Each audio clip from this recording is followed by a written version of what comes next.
evening, depending on where you are watching the Fox News Now stream from. My name is Pilar Arias, and take a look at this shot that we have of Air Force One landing in South Dakota. The president headed for Mount Rushmore, that big Independence Day celebration. He's not alone. First Lady Melania Trump is with him. He's going to be giving a speech ahead of the fireworks show. It's all expected to kick off at 7 o'clock Arizona time, 10 p.m. Eastern, and you're going to be able to watch it all right here. Hey, we have two live streams going on here now. We've got the original one that Mike Pace launched earlier today with all the day's news and updates, coronavirus news, protest news, and the like. And now we have the Mount Rushmore event stream going as well. I do want to let you know, as you can imagine, with such brilliant photography here, they've got a lot of people working behind the scenes. This live feed is currently being brought to us by the White House, courtesy of the White House. I mean, we see Air Force One all the time on the ground, but look at that plane right now flying in the sky. Those are some pretty cool aerial shots, right? And I've only been to Sioux Falls, South Dakota. I haven't seen much of the rest of the state, but look, you're getting to see all the scenery as well. Absolutely, positively gorgeous. Again, we're probably about an hour and a half away from the president being at the podium if everything goes off as planned. Happy Independence Day weekend, everyone. Happy 4th of July. Many people celebrating the holiday today, observing it today, and that's because it falls on a weekend. Very rare that we get a holiday falling on the weekend that gets to be observed on either a Friday or a Monday. So it's one of those rare occasions. 2020 just keeps bringing the surprises and the unusualness. Am I right? Again, my name is Pilar Arias. Thank you so much for choosing us to watch this. I hope you are with family, friends, loved ones, safely enjoying and celebrating the holiday. Remember, if you do choose to light off fireworks, do it safely. We don't want to see any injuries. Again, we are watching this Mount Rushmore Independence Day event, courtesy of the White House. Thanks for being here, everyone.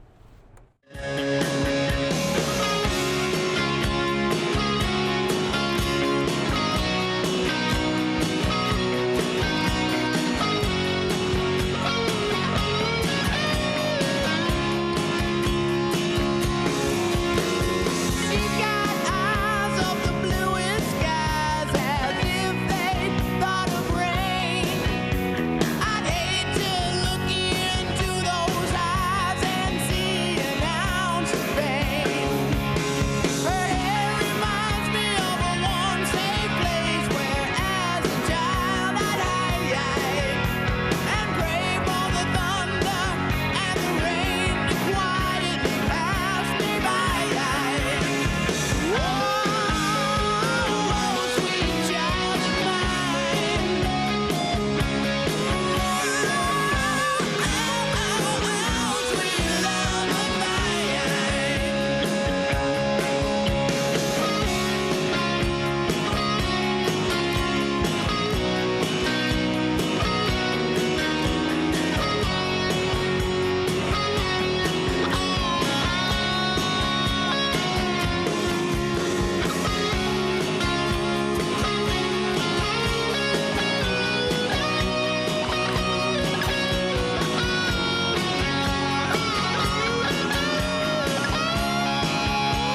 Where do we go now? Where do we go?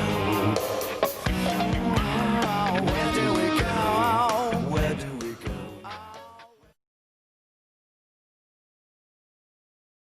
Ladies and gentlemen, the 147th Army Band, South Dakota National Guard.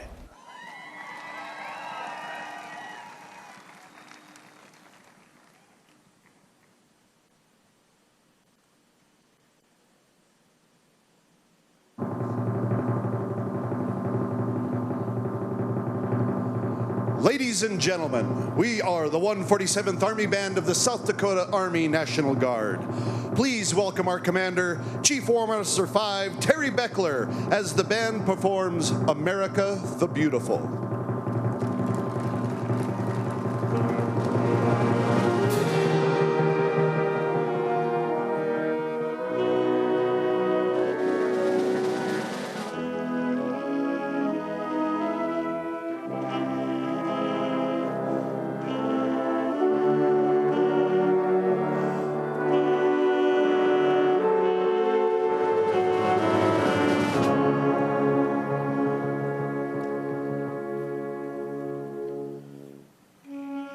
I was born on the 4th of July, 1776, and the Declaration of Independence is my birth certificate. The bloodlines of the world run in my veins because I offered freedom to the oppressed.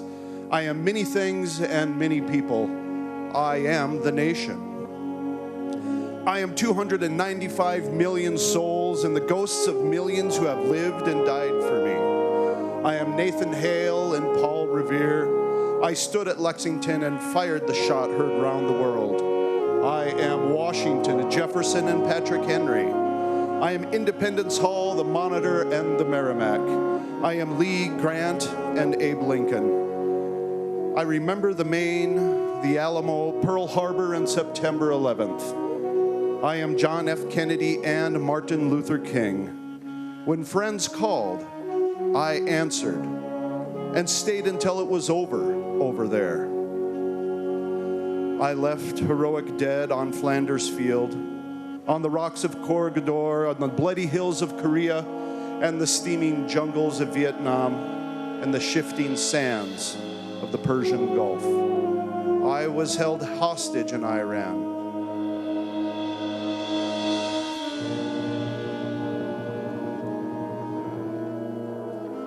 I am the wheat fields of Nebraska and the Black Hills of South Dakota. I am the coal fields of Pennsylvania. I am the Golden Gate and the Grand Canyon. I am forest, field, mountain, and desert.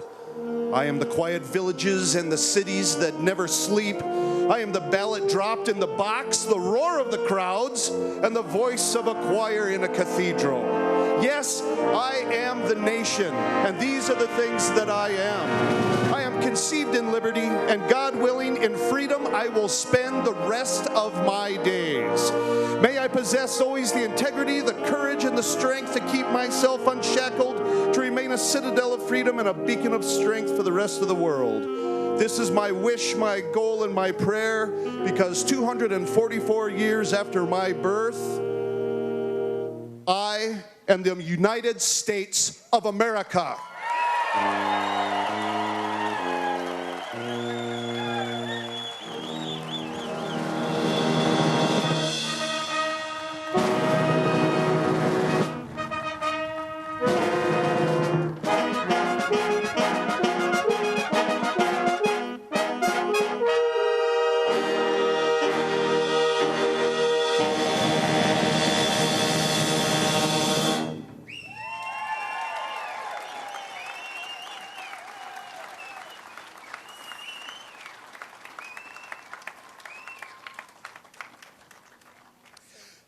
Since 1921, the 147th Army Band has been stationed in Mitchell, South Dakota, home of the world's only corn palace.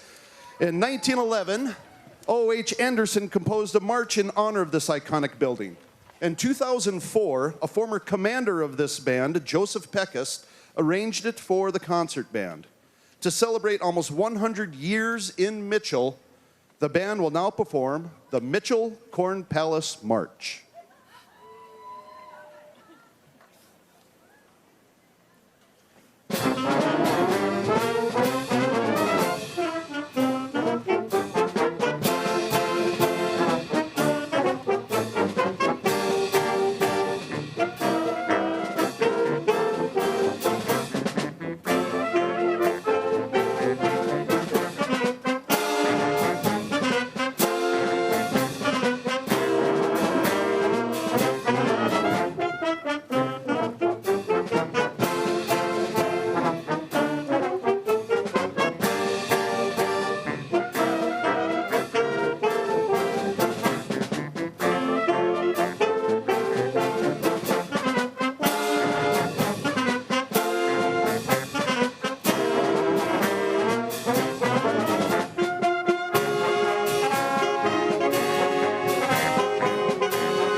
The band now continues with a march appropriate to this site and the freedoms that we enjoy.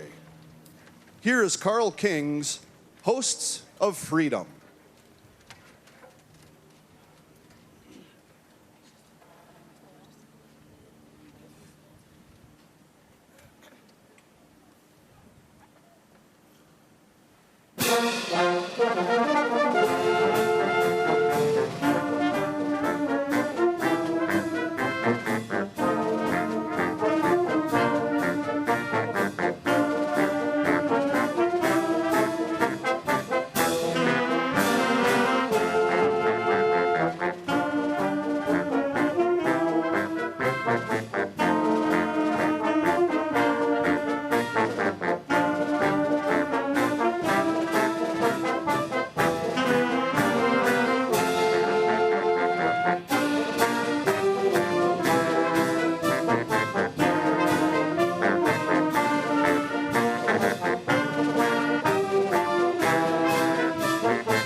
Rushmore by Alfred Reed was commissioned to commemorate the 10th anniversary of the Rushmore Music Camp.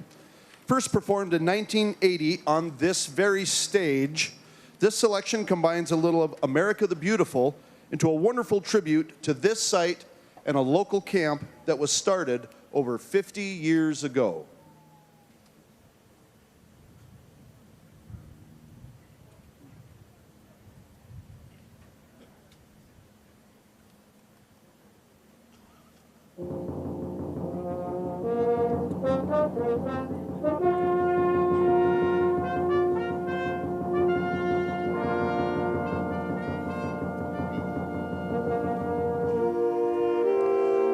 Washington, Jefferson, Lincoln, and Roosevelt, leaders of character, shapers of a nation. Each is best defined by his own words. George Washington, father of our nation, leader of the Continental Army, and the first president of these United States. In his farewell address, he spoke, "Citizens, by birth or choice of a common country, that country has a right to concentrate your affections. The name of American, which belongs to you in your national capacity, must always exalt the just pride of patriotism, more than any appellation derived from local discriminations. You have in common cause fought and triumphed together."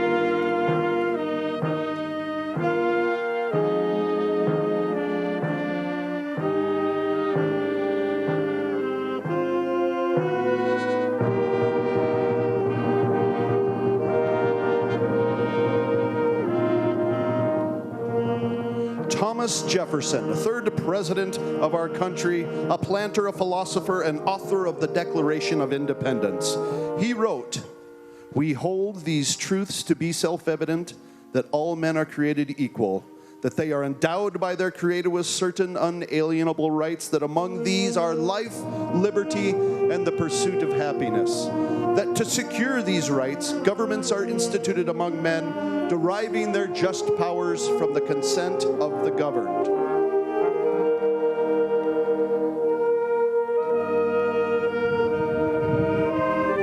Abraham Lincoln, America's 16th president, the great emancipator and protector of the Union. In his great speech, 77 years ago, our forefathers brought forth on this continent a new nation, conceived in liberty and dedicated to the proposition that all men are created equal. In his second inaugural address, Lincoln closed with malice toward none, with charity for all, with firmness in the right as God gives us to see the right, let us do all which may achieve and cherish a just and lasting peace among ourselves and with all nations.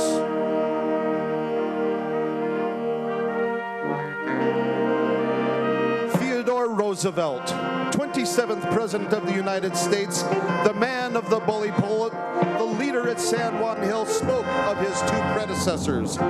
We of the United States have passed most of our years of national life in peace. We honor the architects of our wonderful material prosperity. The Americans who stand highest on the list of the world's worthies are Washington, who fought to found the country which he afterward governed, and Lincoln, who saved it through the blood of the best and the bravest in the land. Washington, the soldier and statesman, the man of the cool head, dauntless heart and iron will, the greatest of the good men, and the best of the great men. And Lincoln, sad, patient, kindly Lincoln, who for 4 years toiled and suffered for the people.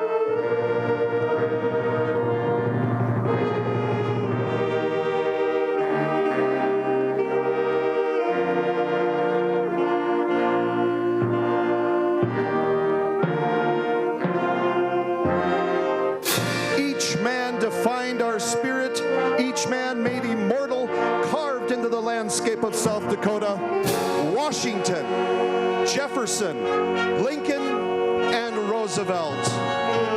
They are Rushmore.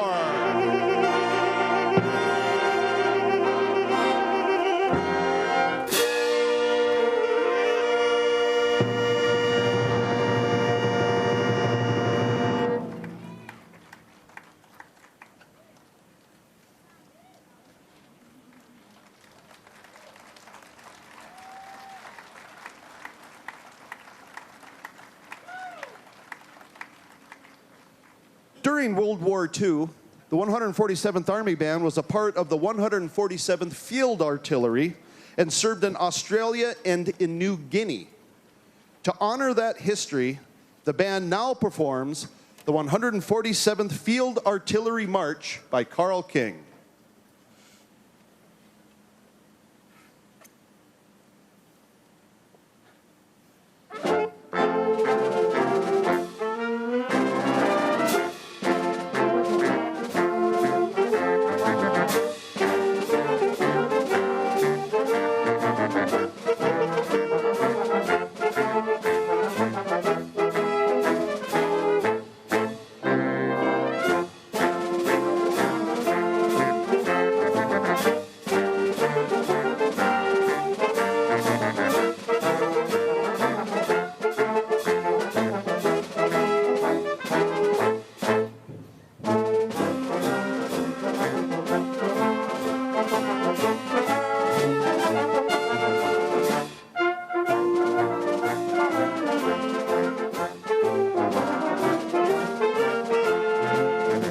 Good evening, everyone. Thank you so much for watching this celebration at Mount Rushmore for the 4th of July, Independence Day, right here on the Fox News Now stream. We do have two concurrent streams happening right now. I am going to say, if you are not currently watching on the stream that has more than 18,000 people watching, you're watching on the stream that has less than 500, I am going to end that stream. That's our stream from earlier today with a bunch of coronavirus and other updates from across the country. Again, if you are not watching the YouTube stream that has more than 18,000 15,000 people. Please make the switch now. We're having technical difficulties on the stream that has much fewer viewers, so I'm going to be ending that stream. But again, thank you for watching. Happy Independence Day. Happy 4th of July. Happy holiday, everyone.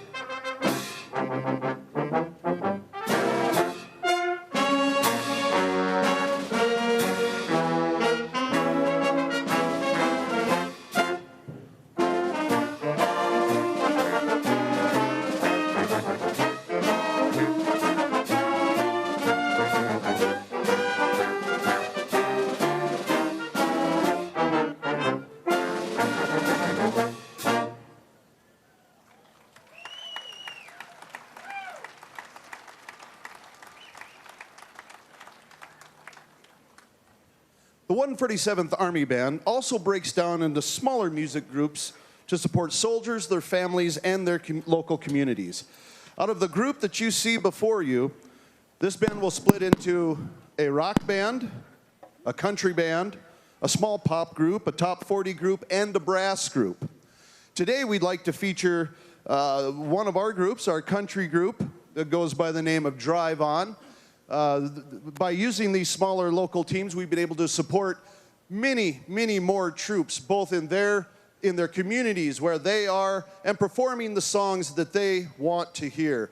While we enjoy a march, sometimes the 21-year-olds don't enjoy those quite as much. But they listen anyway. So again, it'd be our pleasure to present to you Drive On.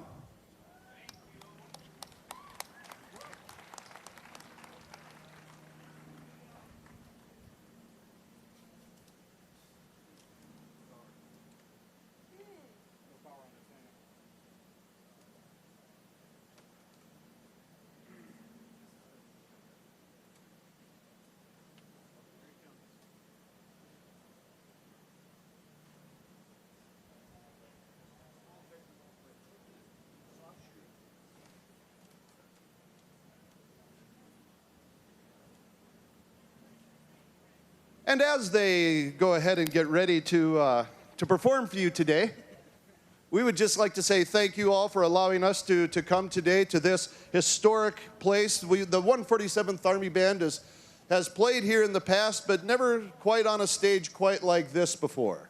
Thank you. You are welcome, sir. It's our pleasure to play for everyone. And with that, let's go back to Drive On. Thank you,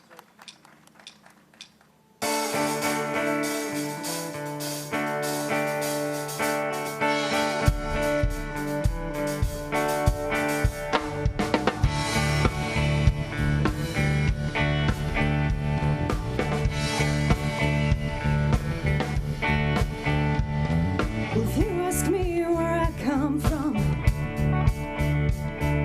here's what I tell everyone. I was born by God's deep grace in an extraordinary place where the stars and stripes and the eagle fly.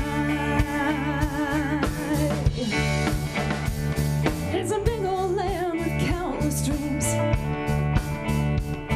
and happiness ain't out of reach. Hard work pays off the way it should. Yeah, I've seen enough to know that we've got it good. With the scars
love my man, raise my kids. Yeah, the same way that my mama did. With the stars and stripes and the eagle fly.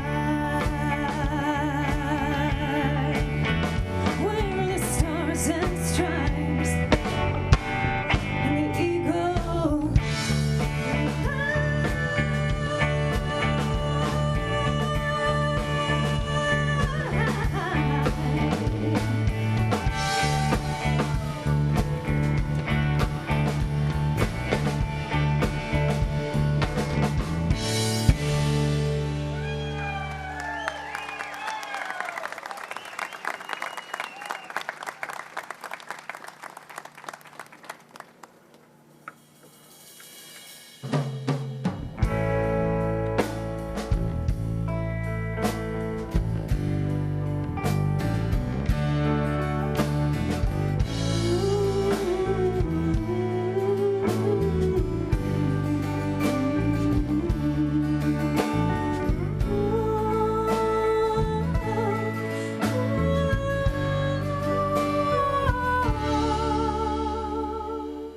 He said goodbye to his mama as he left South Dakota to fight for the red, white, and blue. He was 19 and green with a new M16, doing what he had to do. He was dropped in the jungle where the choppers would rumble with the smell of napalm in the air. Then the sergeant said, oh, he said, look up ahead. Like a dark evil cloud, 1,200 came down on him and 29 more. They fought for their lives, but most of them died in the 173rd Airborne. On the 8th of November, the angels are crying as he carried his brothers away. With the fire raining down and the hell all around, there were few men left standing that day. Saw the eagle fly through a clear blue sky in 1965, the 8th of November.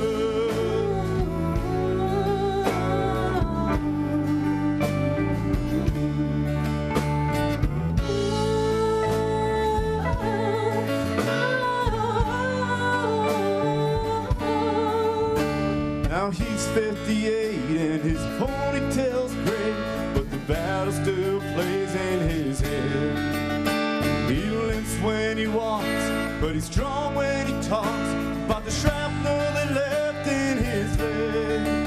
He puts on a gray suit over his airborne tattoo as he ties it on one time a year, and remembers the falling as he orders it tall, swallows it down with his tears. On the 8th of November, the angels are crying as they carried his brothers away. With the fire raining down and the hell all around, there were few men left standing that day. Saw the eagle fly through a clear blue sky in 1965, the 8th of November.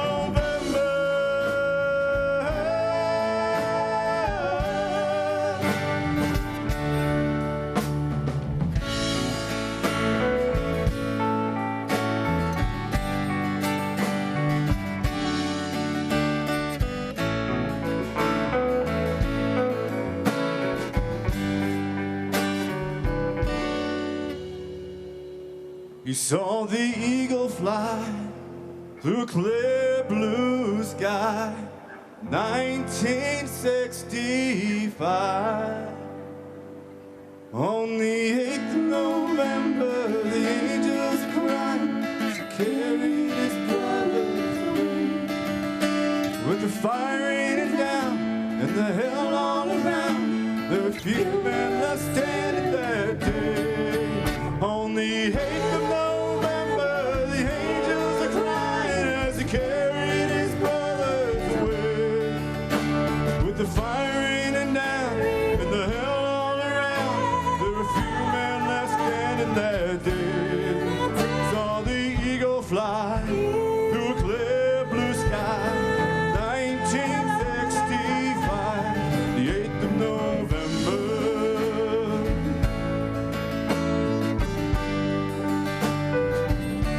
The 8th of November.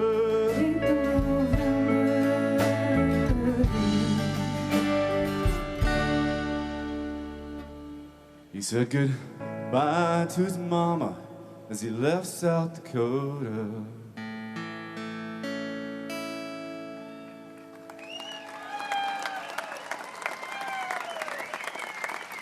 Thank you very much.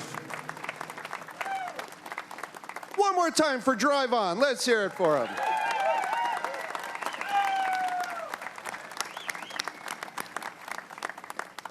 The 147th Army Band would now like to continue with the program with a march by Fred Huffer, which features the trumpet section. Here is Blackjack.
In keeping with the occasion and our location here at Mount Rushmore National Memorial, the band will now perform American Triumphant by Keith P. Lady.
This is Mount Rushmore, roger.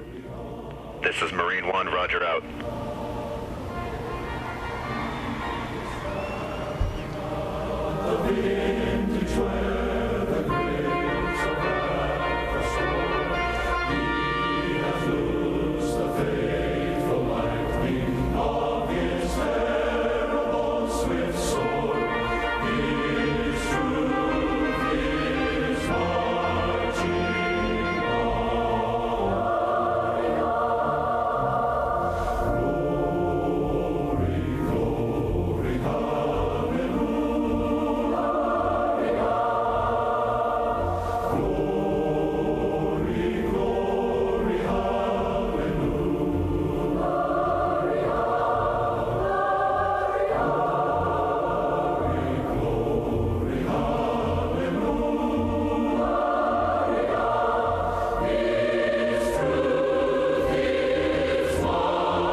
Marine 1, 6 minutes to LZ. Marine 1, Mount Rushmore, roger, 6 minutes to LZ.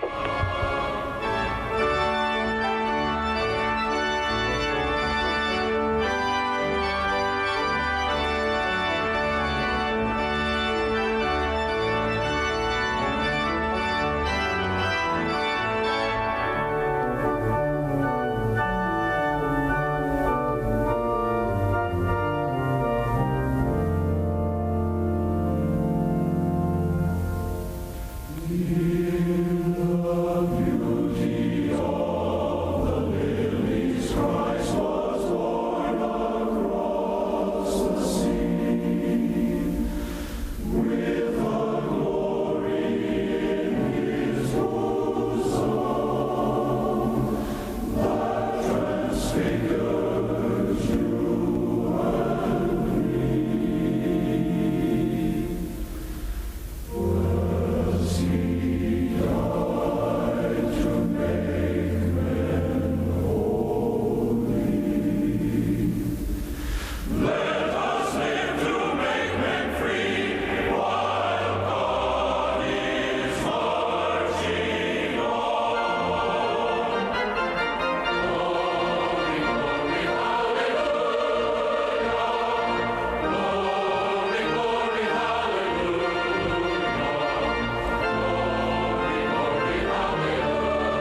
minutes to LZ.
Marine 1, this is Mount Rushmore. Copies all.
city boy, born and raised in South Detroit.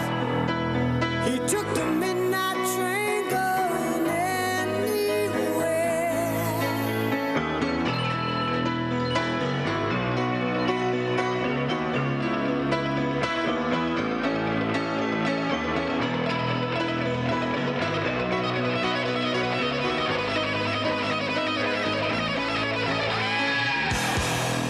A singer in a smoky room, a smell of wine and cheap perfume. For a smile they can share the night.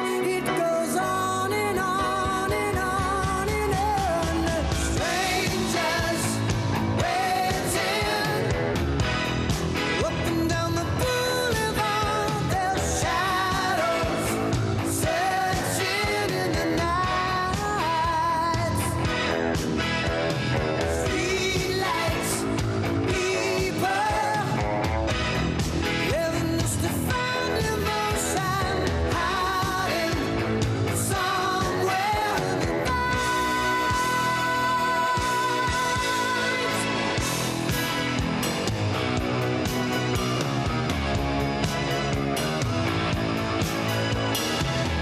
working hard to get my fill. Everybody wants a thrill, paying anything to roll the dice just one more time. Some will win, some will lose. Some are born to sing the blues. Oh, the movie never ends. It goes on and on and on and on. Strangers waiting up and down the boulevard. Their shadows searching in the night. Streetlights, people living just to find emotion, hiding somewhere in the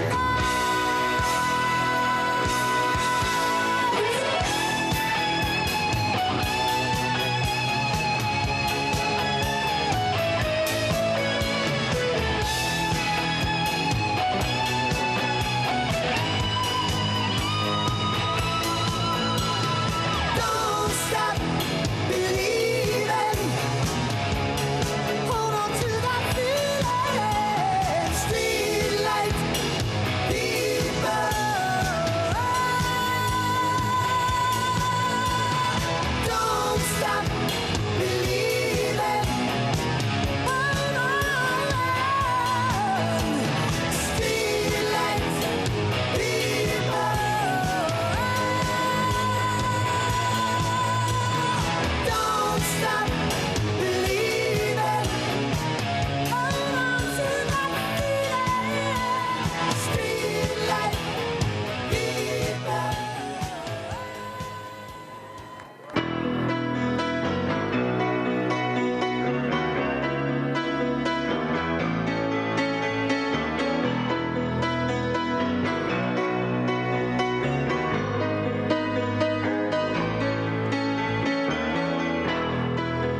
Just a small town girl living in a lonely world. She took the midnight train going anywhere. Just a city boy, born and raised in South Detroit. He took the midnight train going anywhere.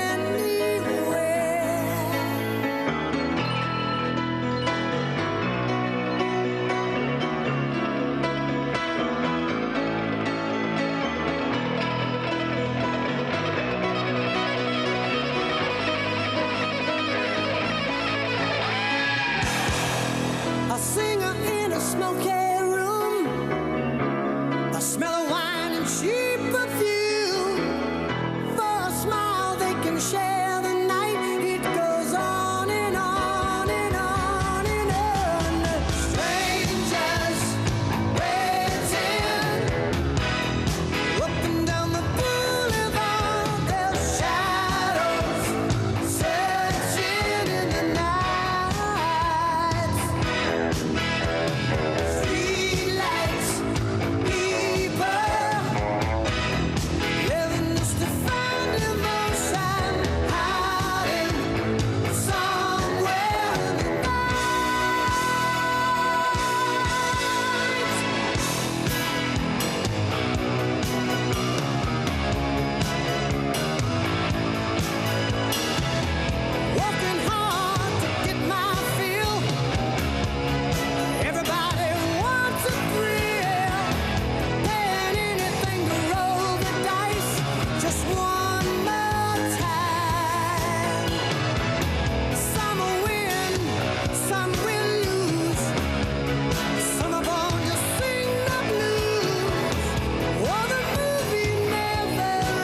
We would now like to recognize the sacrifice made by the families of our military servicemen and women. We couldn't do our job in faraway places without the support of these loved ones. While we can't wait to get back home to be with them, we know that we take a little bit of them to guide and comfort us. The band would like to bring specialist Katie Kramer to the microphone to sing the classic, "Take Me With You, Soldier Boy."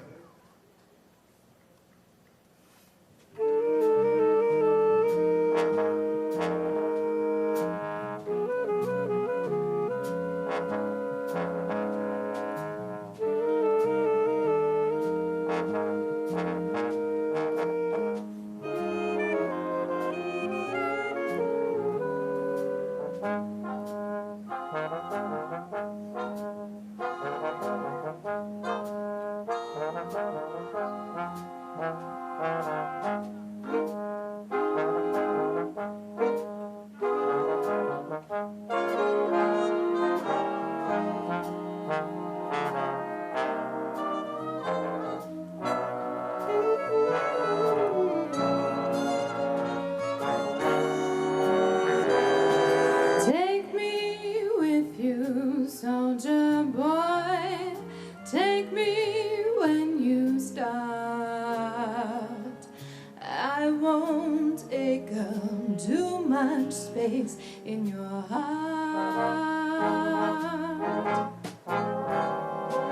Take me with you, soldier boy. With you night and day. And I promise not to get in your way.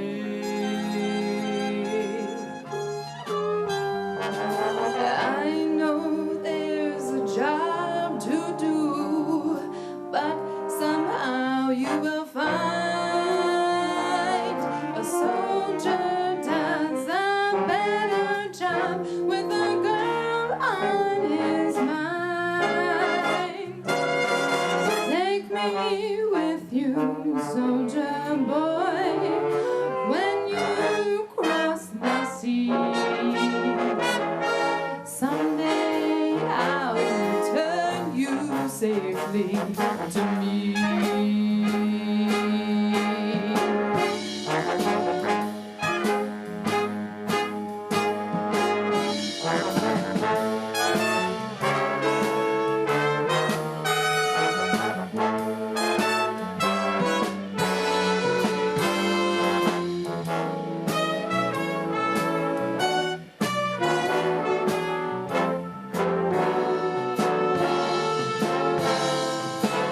I know there's a job to do, but somehow you will find a soldier does a better job with a girl on his mind.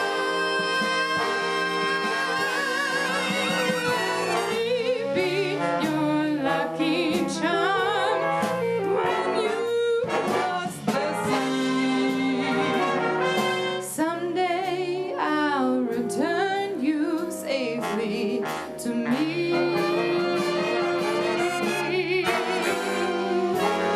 Someday I'll return you safely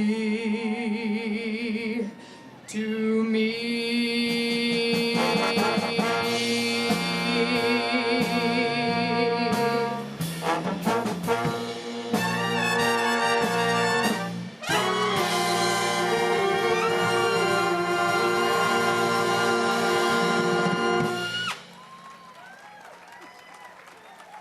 The 147th Army Band and specialist Katie Kramer.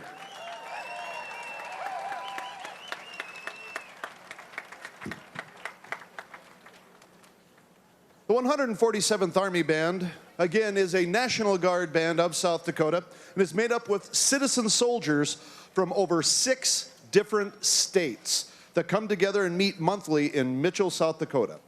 Members comprise a variety of civilian jobs from IT to teachers.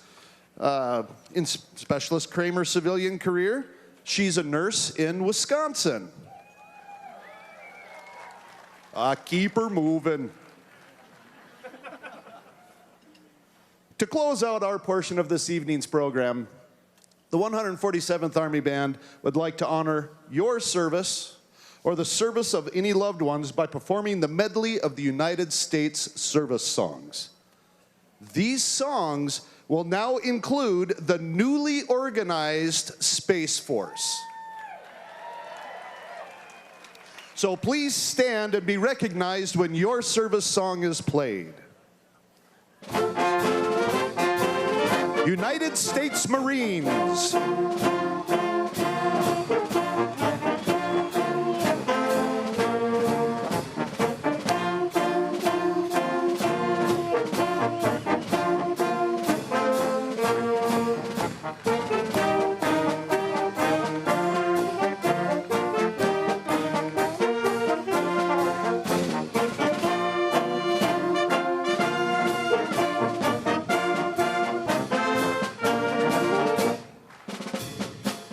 The United States Navy.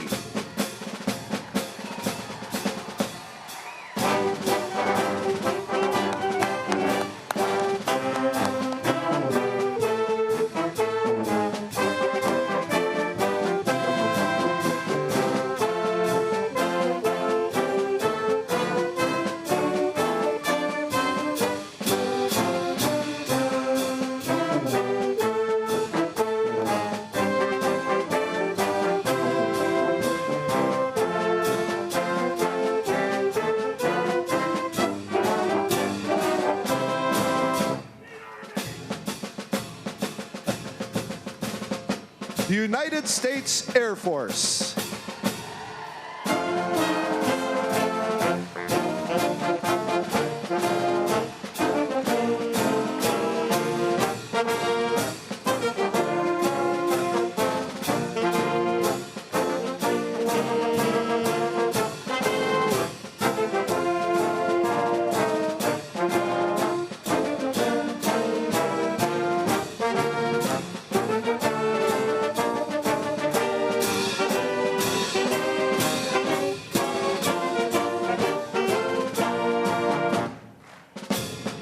And for the first time performed in a ceremony of this nature, the United States Space Force.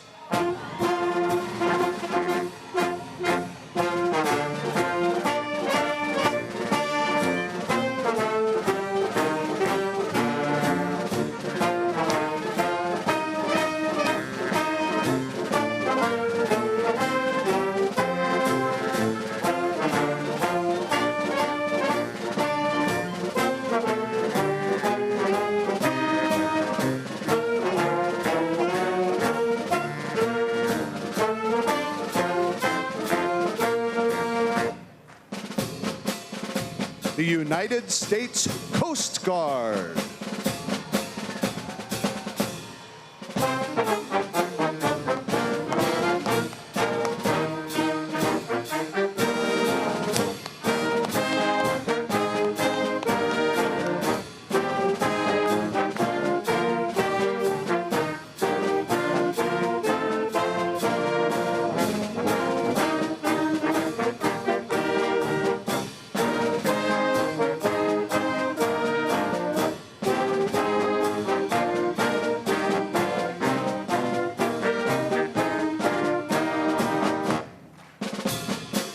Ladies and gentlemen, your United States Army song.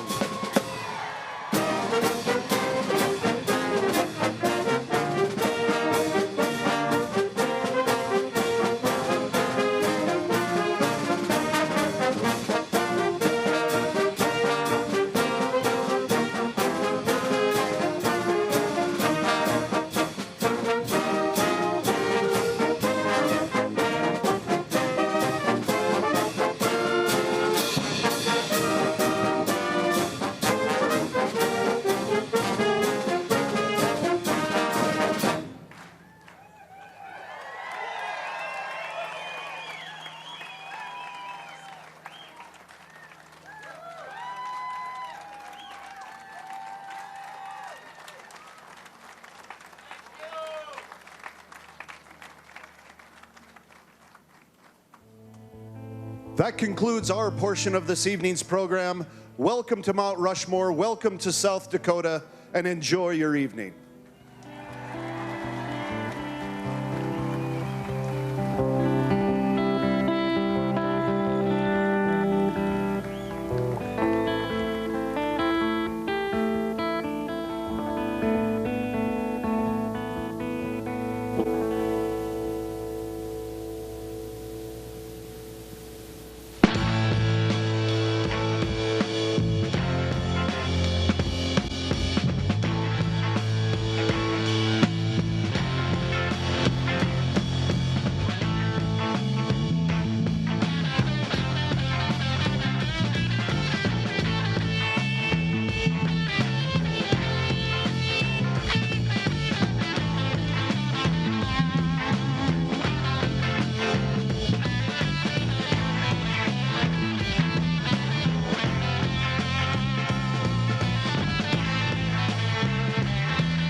I've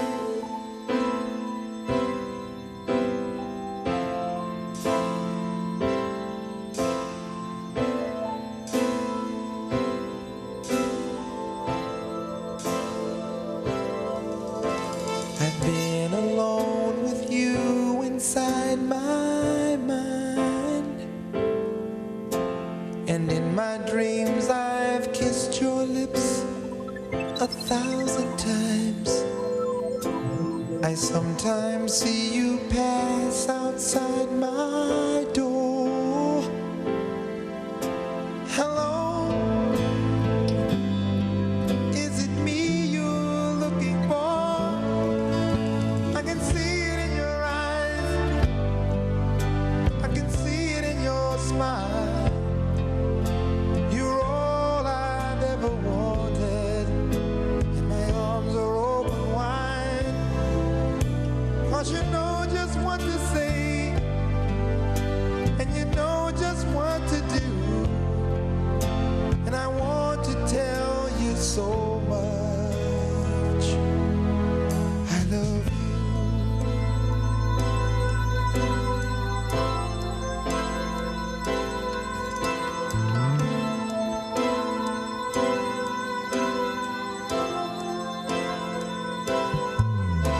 I long to see the sunlight in your hair and tell you time and time again how much I care. Sometimes I feel my heart will overflow. Hello,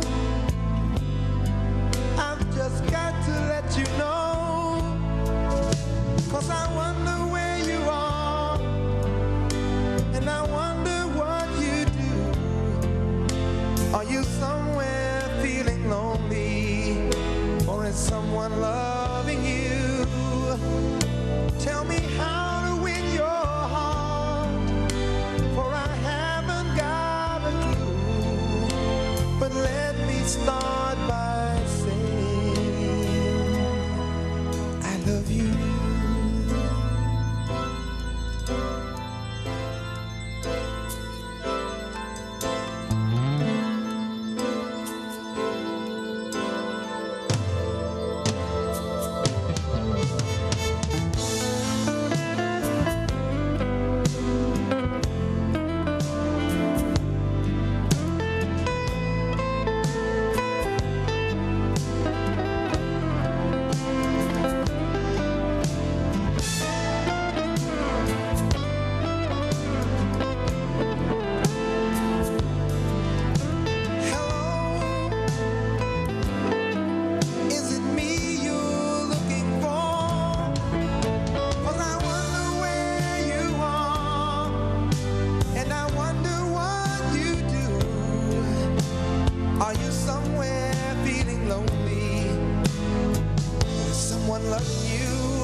Ladies and gentlemen, please take your seats as the program will begin momentarily.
Ladies and gentlemen, the President of the United States, Donald J. Trump, and First Lady Melania Trump.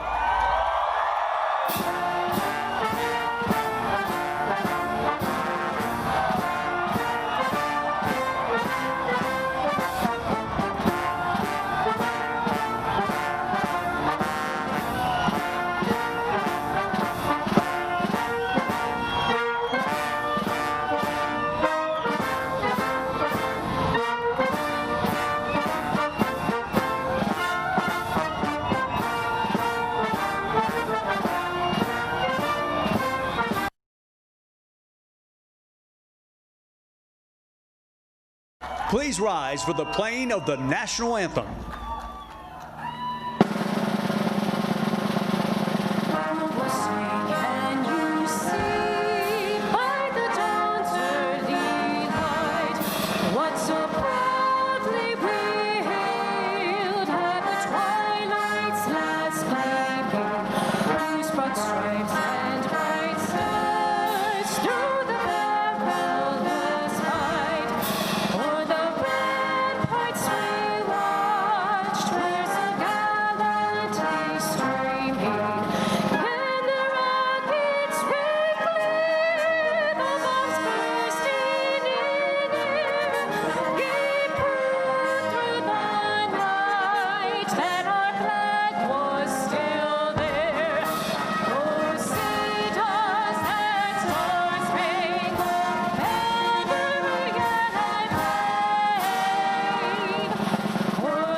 Good evening, everyone. I'm Chief Warrant Officer 2, Ryland Eddington. I'm a UH-60 pilot with the South Dakota Army National Guard's Charlie Company, 1st of the 189th Aviation Regiment. My wife, Kayla, and I would like to welcome you to the great state of South Dakota. South Dakota National Guard, along with our nation's military, proudly serves our state and the nation. Whether at home or overseas, we stand ready to support and defend the citizens of South Dakota and the United States. Thank you for your continued support of our armed forces. We hope you enjoy the festivities tonight.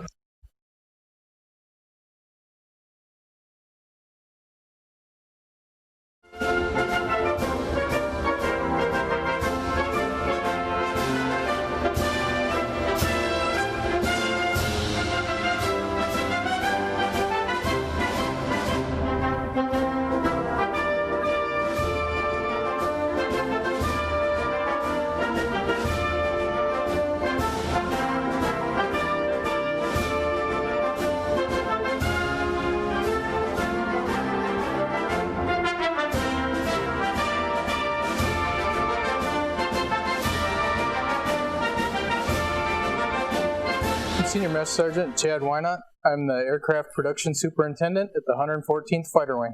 I grew up in Colton, South Dakota, and I joined the South Dakota Air National Guard in 1992. As the Production Superintendent, I direct the maintenance for our F-16 fighter aircraft, all the unscheduled and scheduled maintenance. Our mission is to generate combat air power with our F-16 aircraft. It means a lot to me to follow in my parents' footsteps.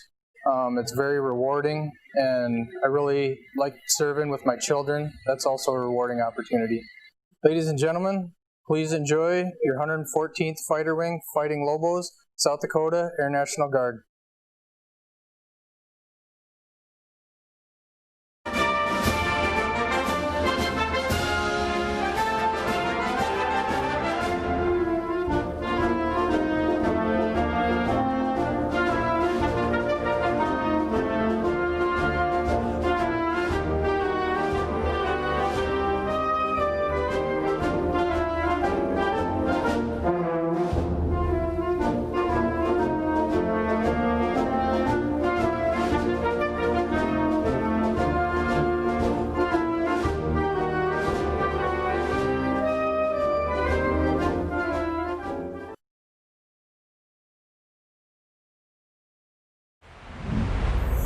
Good evening, everyone.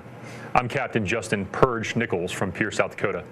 I'm a B-1 bomber pilot and proud member of the world-famous 34th Bomb Squadron Thunderbirds at Ellsworth Air Force Base. I'm Captain Garrett Boom Mack from Rapid City, South Dakota. I'm a B-1 Weapons Systems Officer and proud member of the 37th Bomb Squadron Tigers at Ellsworth.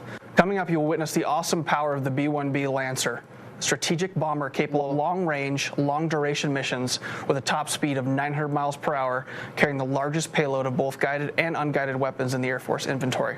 We hope you enjoy the show. Happy birthday, America.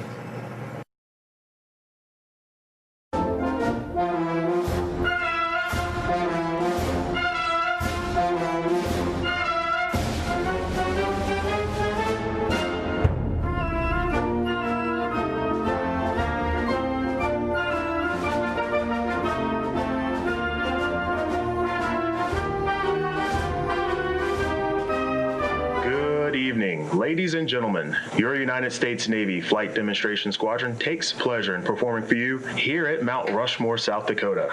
Since 1946, the Blue Angels have had the unique privilege of demonstrating to the American public the precision techniques of naval aviation, hoping to inspire a culture of excellence and service to the country.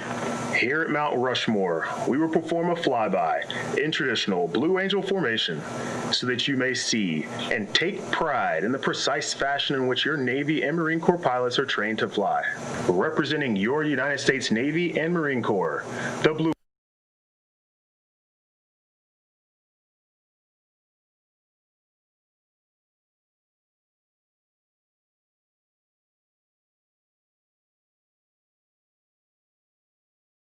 Ladies and gentlemen, please welcome former host of Entertainment Tonight and your Master of Ceremonies, Mary Hart.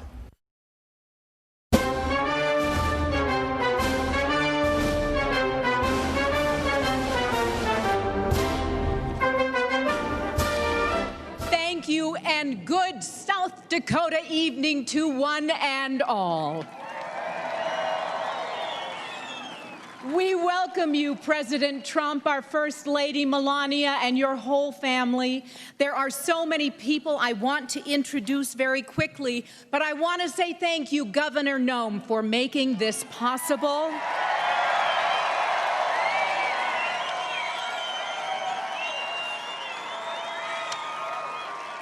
And thank you to you, incredible audience. You have been here for hours today, and it was only 125 degrees out here in the sun.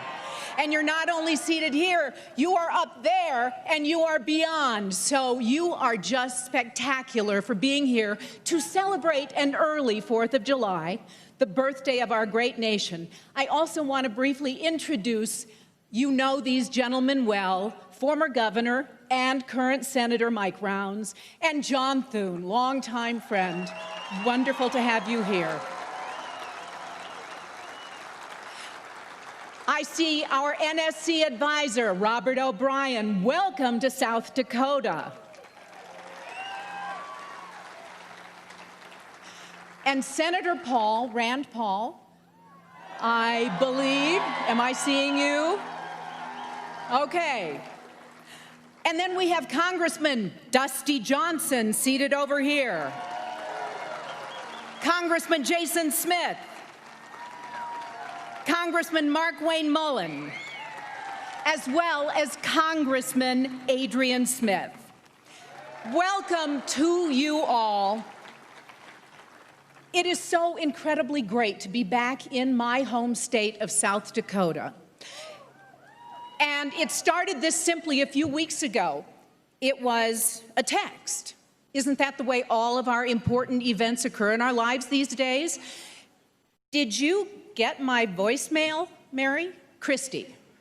I texted back, no, when did you leave it? Next second, the phone rings. It's Governor Noem saying, hey, Mary, I have a favor to ask of you. Would you consider? And when she explained this glorious night and the plans, I said, are you kidding? I would be so honored, so happy. And let me just tell you that I am incredibly proud to have all of you who are first-timers here, and I know there are people from all over the country visiting, because I've talked to a few of you today. And we're so happy, whether it's New Hampshire or Delaware, wherever you came from, you had a trek. But I know you're happy to be in this great state. I have a long association with Mount Rushmore, and it's making me mad that those guys up there in Granite aren't aging. Because, yeah, as a young kid, I was here with my family. And then, as Miss South Dakota, and thank you.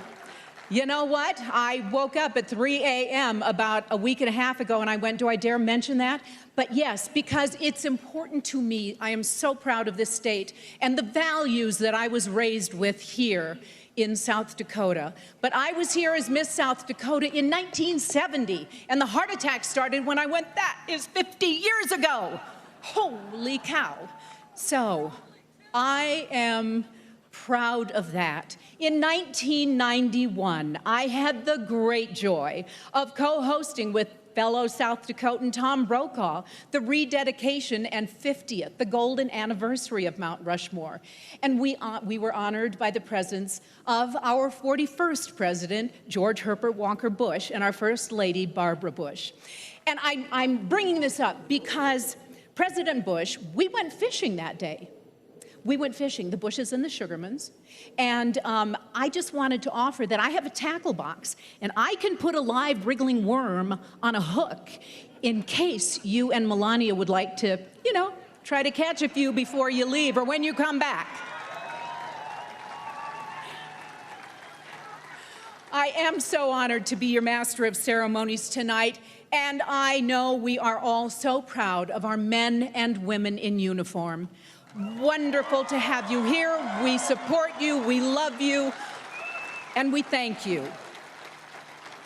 We're all proud to be Americans. We do live truly in the greatest country in the world.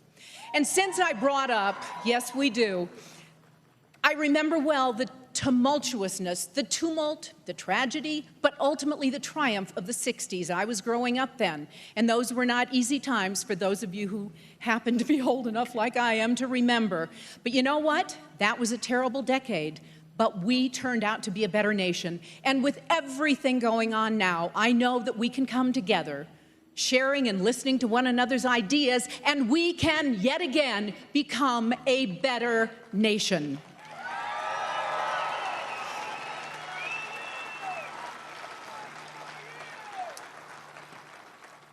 It has been 11 years since fireworks were last seen here on Mount Rushmore, and we are so excited to bring them back. And I would like to thank Secretary Bernhardt, our Interior Secretary, for helping Governor Noem, and thank you, President Trump, for making this beautiful evening happen.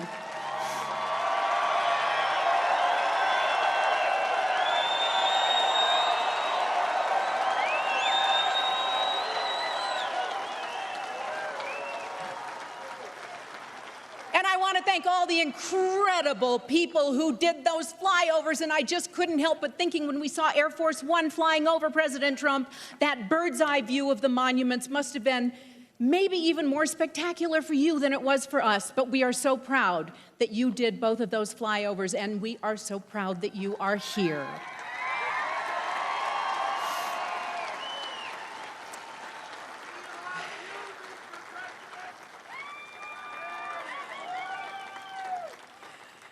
And now I would like to introduce our first speaker, a very special woman, someone who I have gotten to know through the years. You have gotten to know her, you fellow South Dakotans. She is a leader consistently challenging the status quo and working to make her state stronger for the next generation. She's a lifelong South Dakotan, and from the time she could walk, she worked beside her dad on the ranch. I love her too. In college, she married Brian, another South Dakota farm kid. She first got involved in politics after her father's tragic death, serving as a citizen legislator in the South Dakota State Legislature from 2007 to 2010. Before serving South Dakota in the U.S. House of Representatives from 2011 to 2018. She recently gained national attention for her response to national events, including COVID-19, protests, and efforts to rewrite American history.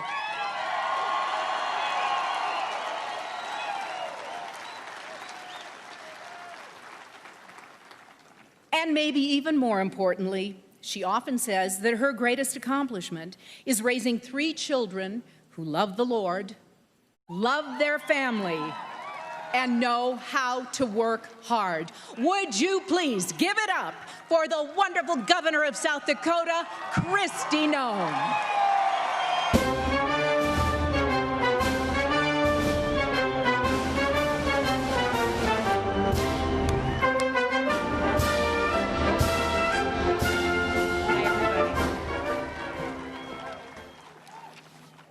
Good evening.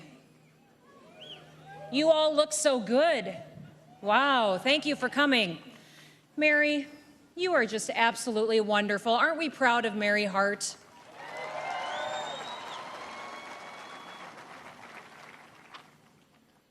So, I understand there's a lot of South Dakotans here. Who's here from South Dakota? How many of you here tonight, it's your very first visit to South Dakota? Yeah. Thank you for coming. That means the world to me. Tonight we have a very special guest with us. We have the 174th Cyber Protection Unit is with us here tonight. Could they please stand?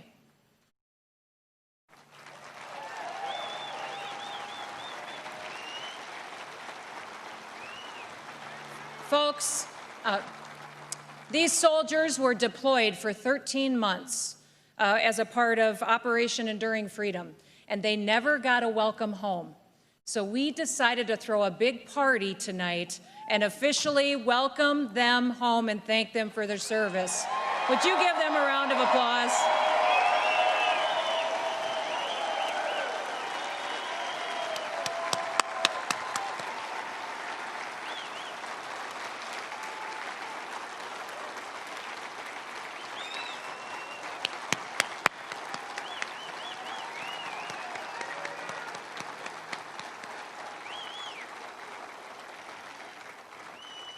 Thank you for your service. Ladies and gentlemen, we have a fantastic evening planned for you, and let me start by introducing someone that has been absolutely instrumental to making tonight happen. It is my honor to introduce David Bernhardt, who is the United States Secretary of the Interior. He was raised in a rural town of Rifle, Colorado, which I've actually elk hunted there, so fantastic elk in Rifle. Secretary Bernhardt grew up hunting and fishing on public lands. He also has legal, policy, and administrative experience. He served nearly a decade in senior level positions at the department, including as solicitor and deputy secretary.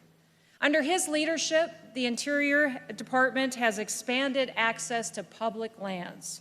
They've advanced American energy independence, strengthened the departmental ethics program, and also delivered billions of dollars in regulatory relief since the very beginning of the Trump administration. We are also honored to have his wife, Jenna, here this evening with us, as well as his daughter, Katie. So, ladies and gentlemen, would you please join me in welcoming the United States Secretary of the Interior, David Bernhardt.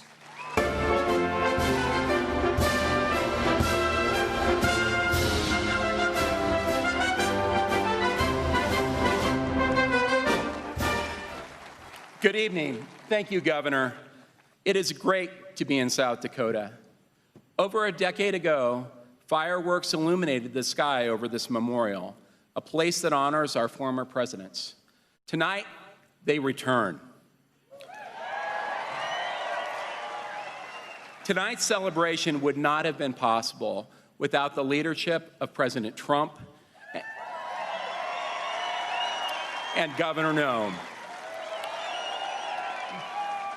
They called for a patriotic celebration and an incredible firework display here at Mount Rushmore. Mr. President, First Lady, Governor, members of Congress, and other guests, welcome to Mount Rushmore. This magnificent monument, surrounded by the beauty of the Black Hills of South Dakota, tells the story of the birth, the development, and the preservation of our incredible nation. Few places are more central to the collective American identity than Mount Rushmore. Overlooking us are George Washington, Thomas Jefferson, Abraham Lincoln, and Teddy Roosevelt. These great leaders forged our great nation and preserved it. The Department of the Interior's National Park Service is entrusted as the steward and the guardian of our national parks, monuments, and battlefields, all of which tell American story. This story includes moments of great triumph, as well as setbacks and challenges. Reflecting upon these moments in our history provides solace, rejuvenation, and inspiration to all of us. Please join me in giving a hand of thanks to the wonderful employees of our National Park Service, and particularly those here at Mount Rushmore who have worked tirelessly to put this event on. Thank you.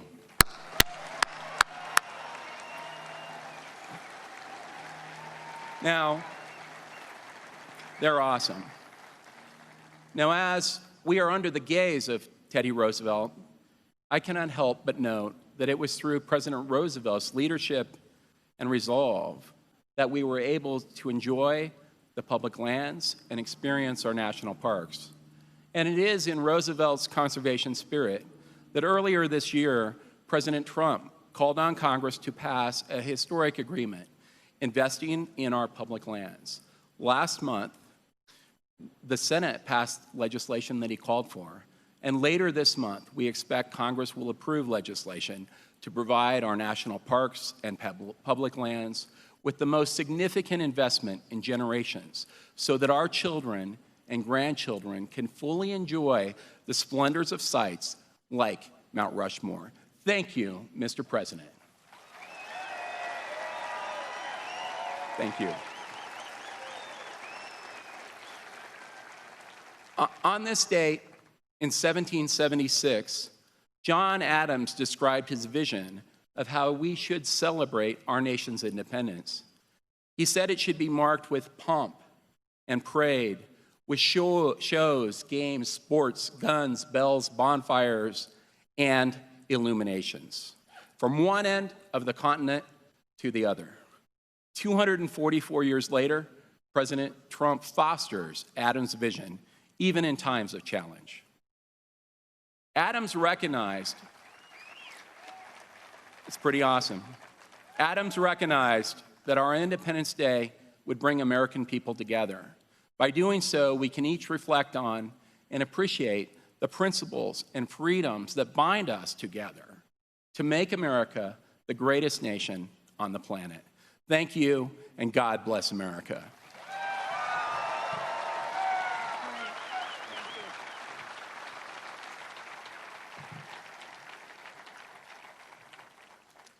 Thank you, Secretary Bernhardt, and thanks to your entire team. This was no small feat, pulling off this evening's events, and you guys were just absolute rock stars in helping us get it accomplished. It is so good to be with all of you tonight. I just appreciate you coming and helping us celebrate our Independence Day. We have been working since before I was even sworn in as governor to get to this night tonight. In fact, when we had the ticket system set up, we had over 125,000 people sign up in a 3-day period to get to be one of the 7,500 people that are sitting here tonight in these seats for this celebration. Congratulations to all of you that are here in place.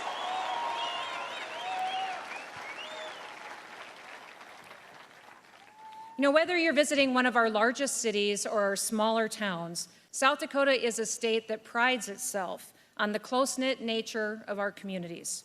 Tonight, if you look to your left, if you look to your right, you're going to see that this crowd isn't just from South Dakota, but it's from everywhere across this nation. We just appreciate you coming, and we know that this is a celebration. Across America these last several weeks, we have been witnessing a very troubling situation unfold. In real time, we are watching an organized, coordinated campaign to remove and eliminate all references to our nation's founding and many other points in our history.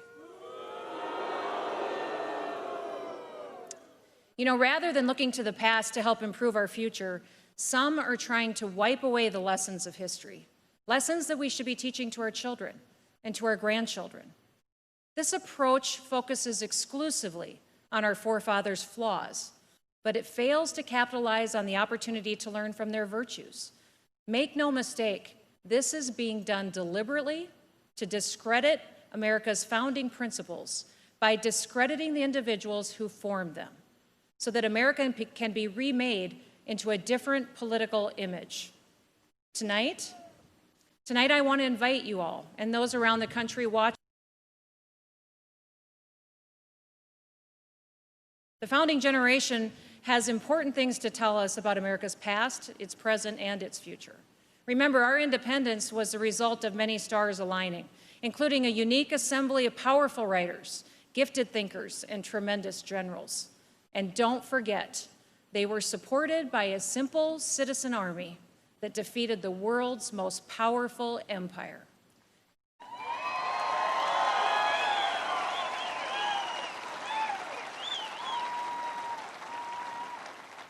Against all odds and incredible struggle, we can find examples of perseverance, dedication, and commitment to certain fundamental truths. These men did not stage a revolt against the Kingdom of Great Britain for personal gain or for personal power.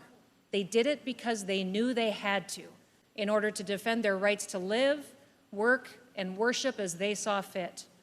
You know, following the British defeat, we could have had a king, but instead, we had a man who walked away from his position as commander-in-chief, and then he also walked away from the presidency. These examples, like so many others, rarely make the cut when looking back on their lives, but they undoubtedly serve as an illustration of all that Americans should emulate. Now, towards this effort, the signers of the Declaration of Independence pledged their lives and their sacred honor.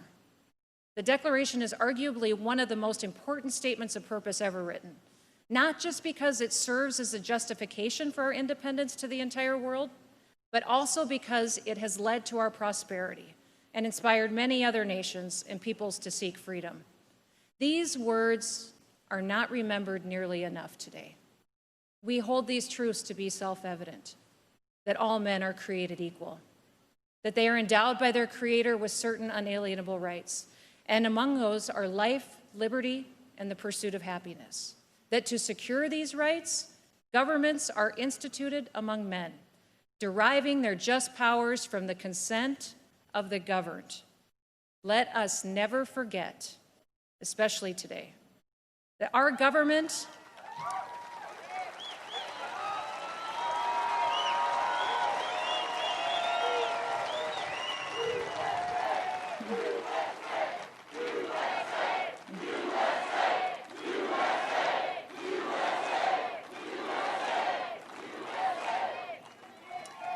Let us never forget that today, that our government has the power that it does because the people have consented to it.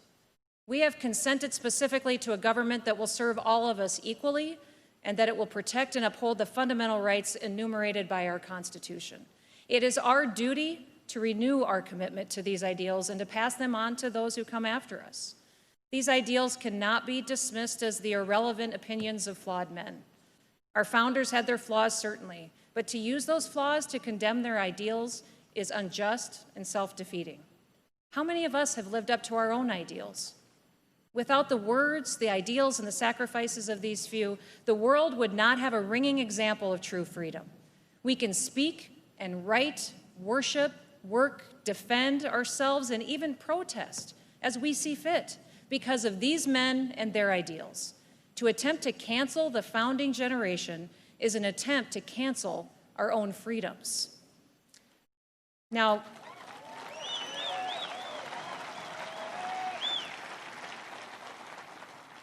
the rich and beautiful lands on which many of us live and in which we're now standing today are the result of men and women searching for more. At times, especially today, it seems like we're often paralyzed by the present and we're defeatist about the future. Our country was founded by dissidents and people seeking to make a better life for themselves and for their children. People all over the world continue to flock to America today. The simple reason is that it is our commitment to the ideals that were laid out by our forefathers. The struggle to maintain the Union was about the proposition that America must live up to the principles articulated in the Declaration. And America's rebirth allowed a fuller realization of the fundamental purposes of government articulated in the Declaration. In 1862, a simple question was put before Congress: can we do better? Our choice was clear. We could either nobly save or meanly lose the last best hope on earth. The way is plain, peaceful, generous, just, a way which, if followed, the world will forever applaud.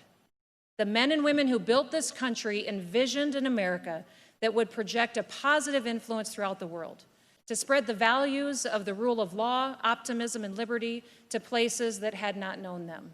They also took on the mission of protecting the natural wonders of the West, something all of us sitting here tonight can be thankful for.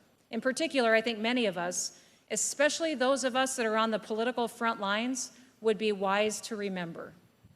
It is not the critic who counts, not the man who points out how the strong man stumbles, or where the doer of deeds could have done them better. The credit belongs to the man who is actually in the arena, whose face is marred by dust and sweat and blood, who strives valiantly, who errs, who comes up short again and again, because there is no effort without error and shortcoming, but who does actually strive to do the deeds, who knows great enthusiasms, the great devotions, who spends himself in a worthy cause, who at the best knows in the end the triumph of high achievement, and who at the worst, if he fails, at least fails while daring greatly, so that his place shall never be with the cold and timid souls who neither knew victory or defeat. Boy, you'd be hard-pressed to find a more appropriate quote to guide leaders today. Leadership requires wisdom, a will to act, and the confidence to stand up for what's right. Our love for America and our commitment to stand for the principles that make America unique deserves to be applauded. We honor these men and women for their contributions, their leadership, all the positive things that they represent, the things that make America unique, and call us to live up to our promises. This Independence Day, let us be grateful that we have such words and such examples to follow, and that others were willing to sacrifice so much to create a land in which liberty and law can be protected. Let us not destroy history. Let us learn from it by preserving and imitating what is good about it. We are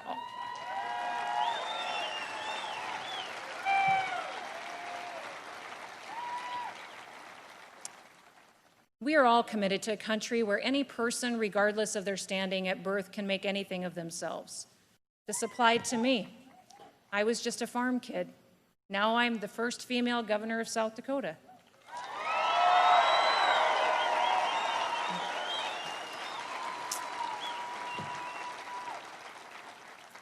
But it applies to everyone else too. Let us, like our founding fathers, pledge our own lives, our fortunes, our sacred honor to the cause of liberty and self-government, so that we may continue to have the freedom to follow our conscience, to build our lives, and to live in peace. Now, I want to introduce someone who understands precisely what it means to brave the dangers of the arena.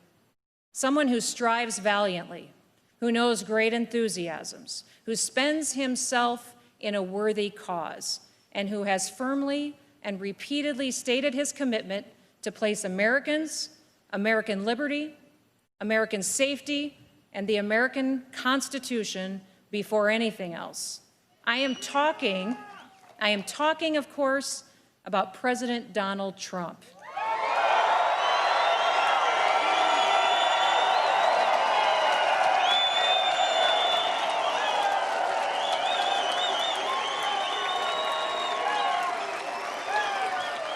Mr. President,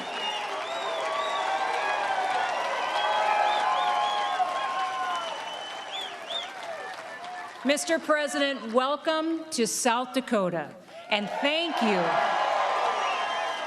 Thank you for your efforts to bring this beautiful celebration of American independence, history, and liberty to fruition. Thank you for your efforts to remind the American people that they provide the consent of the governed on which the legitimate government depends. Ladies and gentlemen, President Donald Trump. And I'm proud to be an American, where at least I know I'm free. And I won't forget the men who died, who gave that right to me. And I gladly stand up next to you and defend her still today. 'Cause there ain't no doubt I love this land. God bless the USA.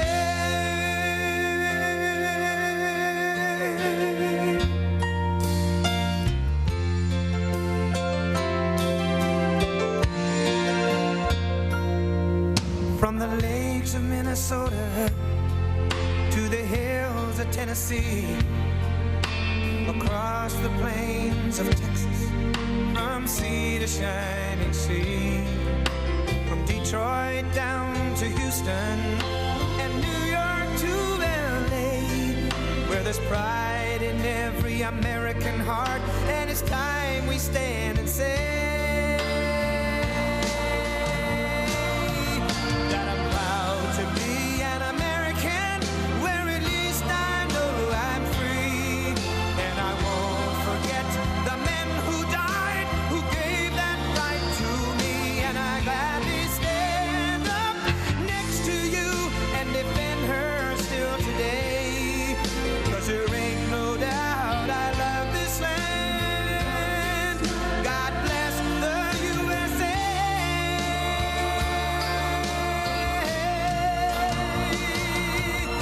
And I'm proud to be an American, where at least I know I'm free. And I won't forget the men who died, who gave that right to me. And I gladly stand up next to you and defend her still today.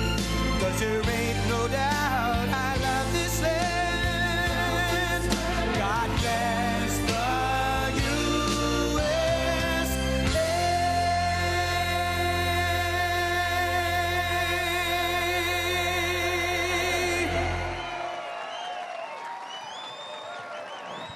Well, thank you very much, and Governor Noem and Secretary Bernhardt, we very much appreciate it. Members of Congress, distinguished guests, and a very special hello to South Dakota. As we begin this 4th of July weekend, the First Lady and I would wish each and every one of you a very, very happy Independence Day. Thank you.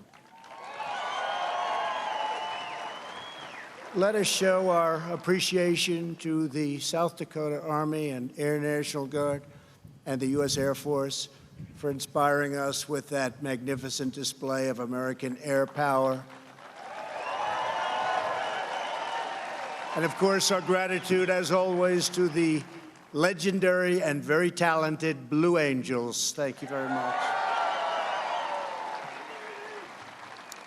Let us also send our deepest thanks to our wonderful veterans, law enforcement, first responders, and the doctors, nurses, and scientists working tirelessly to kill the virus. They are working hard. I want to thank them very, very much. We're grateful as well to your state's congressional delegation, Senator John Thune. John, thank you very much. Senator Mike Rounds. Thank you, Mike. And Dusty Johnson, Congressman. Hi, Dusty. Thank you. And all others with us tonight from Congress, thank you very much for coming. We appreciate it. There could be no better place to celebrate America's independence than beneath this magnificent, incredible, majestic mountain and monument to the greatest Americans who have ever lived. Today we pay tribute to the exceptional lives and extraordinary legacies of George Washington, Thomas Jefferson, Abraham Lincoln, and Teddy Roosevelt.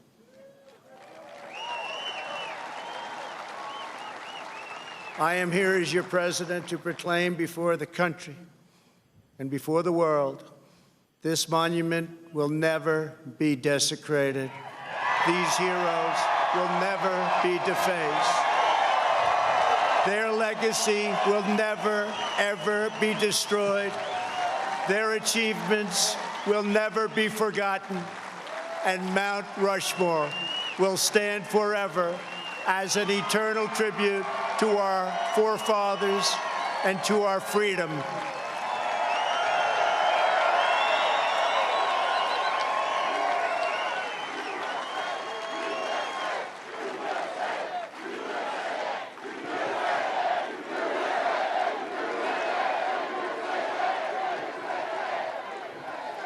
We gather tonight to herald the most important day in the history of nations, July 4th, 1776. At those words, every American heart should swell with pride. Every American family should cheer with delight, and every American patriot should be filled with joy, because each of you lives in the most magnificent country in the history of the world, and it will soon be greater than ever before.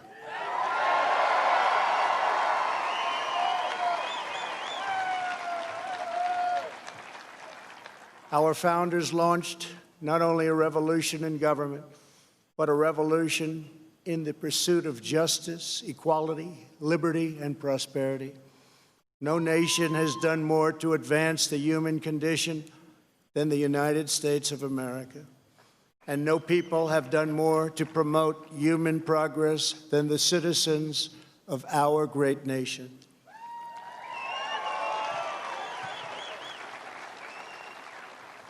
It was all made possible by the courage of 56 patriots who gathered in Philadelphia 244 years ago and signed the Declaration of Independence.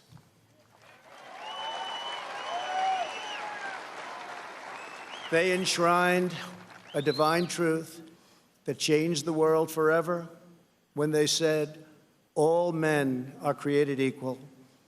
These immortal words set in motion the unstoppable march of freedom.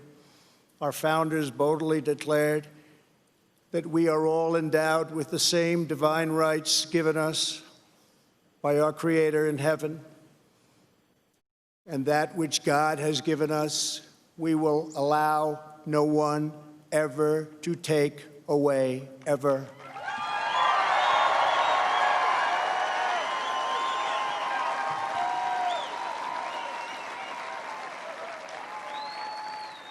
"1776 represented the culmination of thousands of years of Western civilization and the triumph of not only spirit, but of wisdom, philosophy, and reason.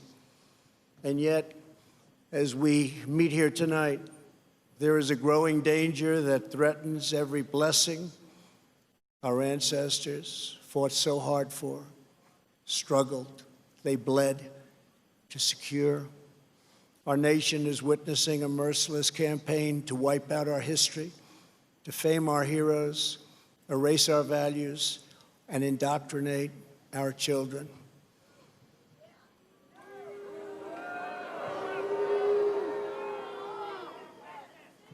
Angry mobs are trying to tear down statues of our founders, deface our most sacred memorials, and unleash a wave of violent crime in our cities. Many of these people have no idea why they're doing this, but some know exactly what they are doing.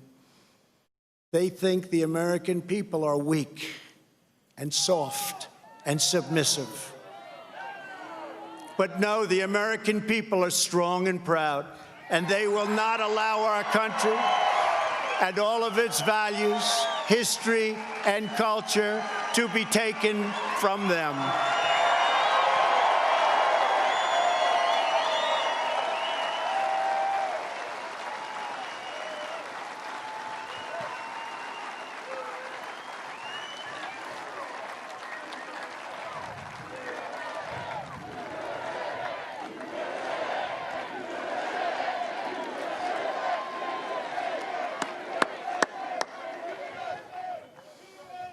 One of their political weapons is cancel culture, driving people from their jobs, shaming dissenters, and demanding total submission from anyone who disagrees. This is the very definition of totalitarianism, and it is completely alien to our culture and to our values, and it has absolutely no place in the United States of America.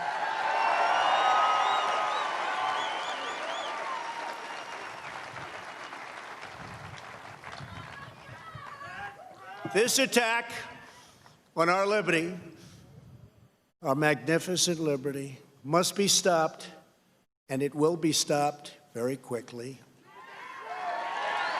We will expose this dangerous movement, protect our nation's children, end this radical assault, and preserve our beloved American way of life.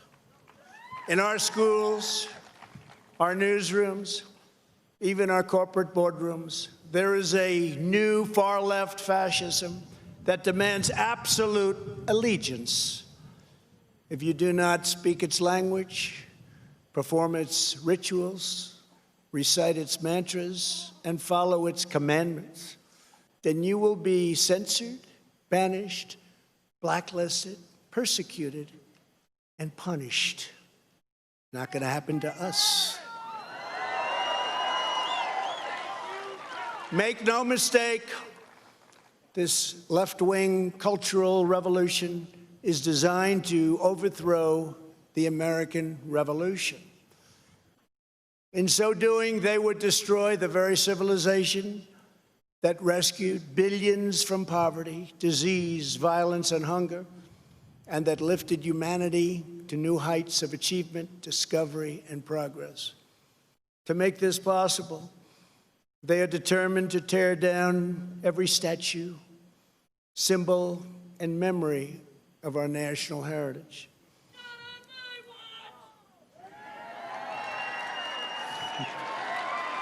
True.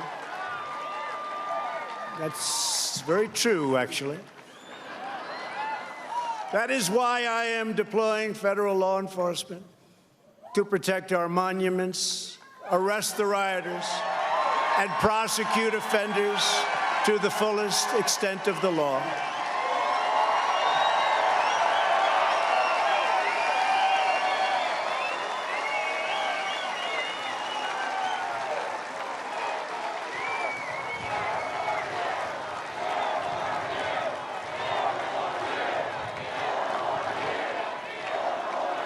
Thank you. I am pleased to report that yesterday, federal agents arrested the suspected ringleader of the attack on the statue of the great Andrew Jackson in Washington, D.C. And in addition, hundreds more have been arrested.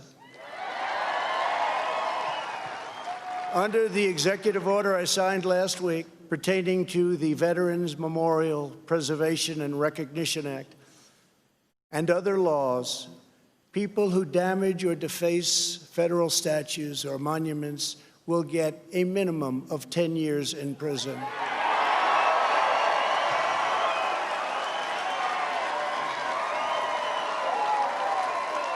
And obviously that includes our beautiful Mount Rushmore.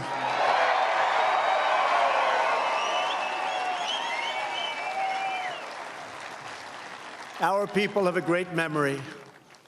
They will never forget the destruction of statues and monuments to George Washington, Abraham Lincoln, Ulysses S. Grant, abolitionists, and many others. The violent mayhem we have seen in the streets and cities that are run by liberal Democrats in every case is the predictable result of years of extreme indoctrination and bias in education, journalism, and other cultural institutions. Against every law of society and nature, our children are taught in school to hate their own country and to believe that the men and women who built it were not heroes, but that were villains. The radical view of American history is a web of lies. All perspective is removed. Every virtue is obscured. Every motive is twisted. Every fact is distorted. And every flaw is magnified until the history is purged and the record is disfigured beyond all recognition. This movement is openly attacking the legacies of every person on Mount Rushmore. They defile the memory of Washington, Jefferson, Lincoln, and Roosevelt. Today, we will set history and history's records straight.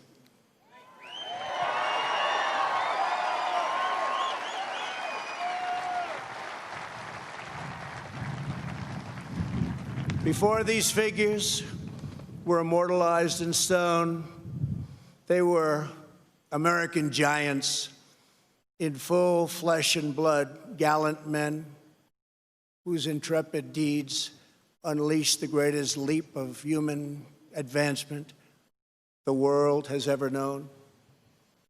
Tonight I will tell you, and most importantly, the youth of our nation, the true stories of these great, great men.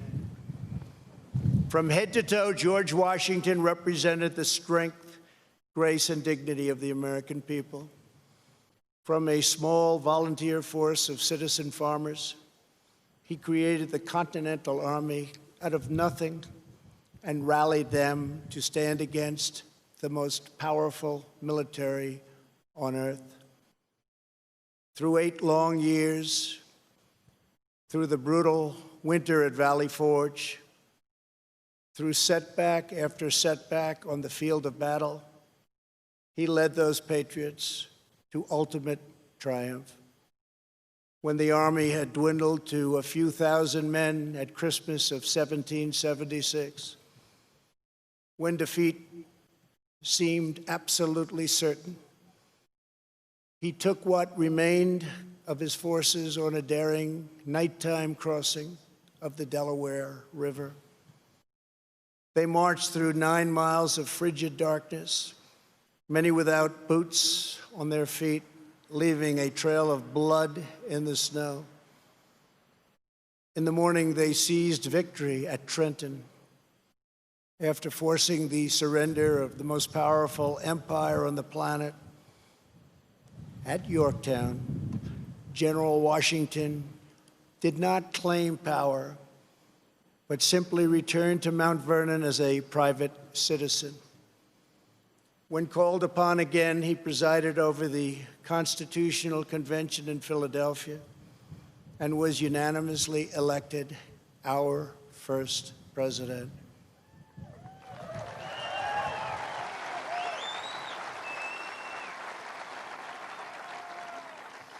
When he stepped down after 2 terms, his former adversary, King George, called him the greatest man of the age. He remains first in our hearts to this day. For as long as Americans love this land, we will honor and cherish the father of our country, George Washington.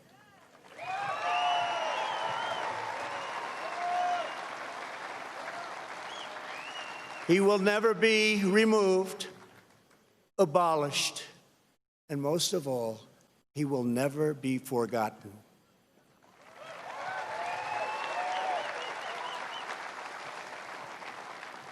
Thomas Jefferson, the great Thomas Jefferson, was 33 years old when he traveled north to Pennsylvania and brilliantly authored one of the greatest treasures of human history, the Declaration of Independence. He also drafted Virginia's Constitution and conceived and wrote the Virginia Statute for Religious Freedom, a model for our cherished First Amendment. After serving as the first Secretary of State and then vice president, he was elected to the presidency. He ordered American warriors to crush Barbary pirates. He doubled the size of our nation with the Louisiana Purchase. And he sent the famous explorers Lewis and Clark into the West on a daring expedition to the Pacific Ocean. He was an architect, an inventor, a diplomat, a scholar, the founder of one of the world's great universities, and an ardent defender of liberty. Americans will forever admire the author of American freedom, Thomas Jefferson.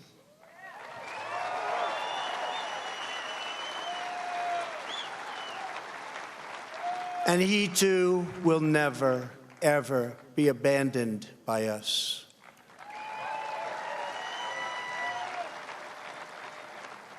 Abraham Lincoln, the savior of our Union, was a self-taught country lawyer who grew up in a log cabin on the American frontier. The first Republican president, he rose to high office from obscurity based on a force and clarity of his anti-slavery convictions, very, very strong convictions. He signed the law that built the Transcontinental Railroad. He signed the Homestead Act, given to some incredible scholars as simply defined ordinary citizens free land to settle anywhere in the American West. And he led the country through the darkest hours of American history, giving every ounce of strength that he had to ensure that government of the people, by the people, and for the people did not perish from this earth.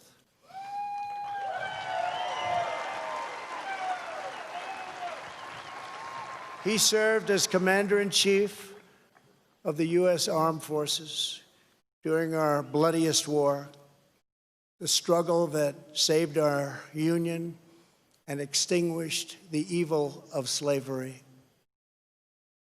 Over 600,000 died in that war. More than 20,000 were killed or wounded in a single day in Anthem. At Gettysburg 157 years ago, the Union bravely withstood an assault of nearly 15,000 men and threw back Pickett's charge. Lincoln won the Civil War. He issued the Emancipation Proclamation. He led the passage of the 13th Amendment, abolishing slavery for all time.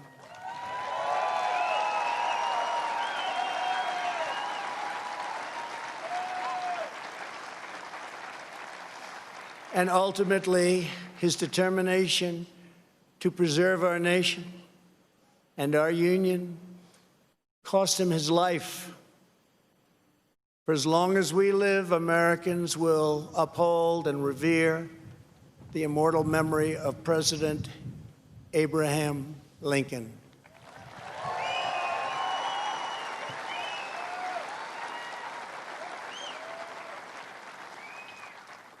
Theodore Roosevelt exemplified the unbridled confidence of our national culture and identity. He saw the towering grandeur of America's mission in the world, and he pursued it with overwhelming energy and zeal. As a lieutenant colonel during the Spanish-American War, he led the famous Rough Riders to defeat the enemy at San Juan Hill. He cleaned up corruption as police commissioner of New York City, then served as the governor of New York, vice president, and at 42 years old, became the youngest ever president of the United States.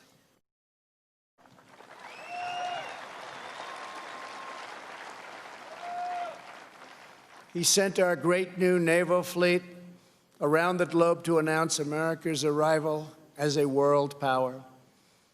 He gave us many of our national parks, including the Grand Canyon. He oversaw the construction of the awe-inspiring Panama Canal.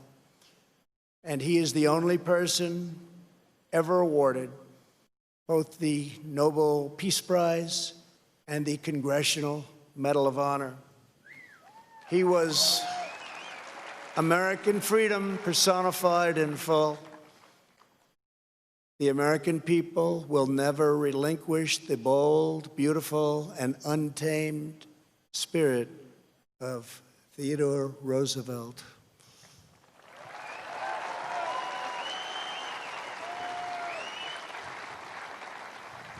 No movement that seeks to dismantle these treasured American legacies can possibly have a love of America at its heart. Can't happen. No person who remains quiet at the destruction of this resplendent heritage can possibly lead us to a better future. The radical ideology attacking our country advances under the banner of social justice. But in truth, it would demolish both justice and society. It would transform justice into an instrument of division and vengeance, and it would turn our free and inclusive society into a place of repression, domination, and exclusion.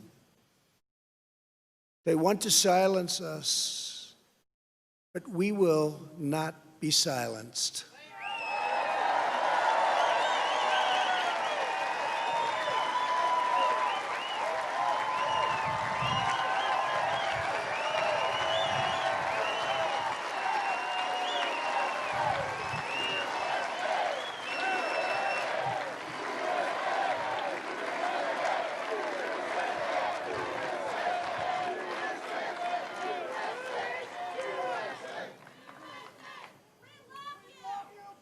Thank you. Thank you very much. Thank you very much. We will state the truth in full without apology. We declare that the United States of America is the most just and exceptional nation ever to exist on earth. We are proud of the fact that our country was founded on Judeo-Christian principles, and we understand that these values have dramatically advanced the cause of peace and justice throughout the world. We know that the American family is the bedrock of American life. We recognize the solemn right and moral duty of every nation to secure its borders.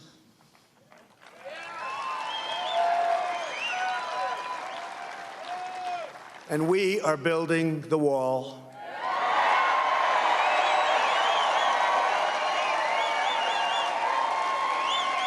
We remember that governments exist to protect the safety and happiness of their own people. A nation must care for its own citizens first. We must take care of America first. It's time. We believe in equal opportunity, equal justice, and equal treatment for citizens of every race, background, religion, and creed. Every child of every color, born and unborn, is made in the holy image of God.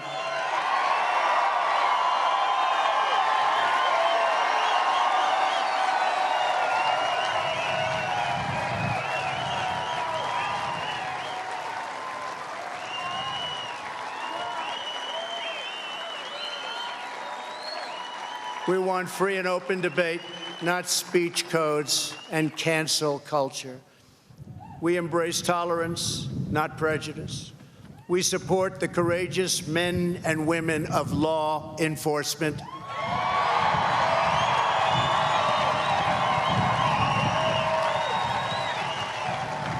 We will never abolish our police or our great Second Amendment, which gives us the right to keep and bear arms.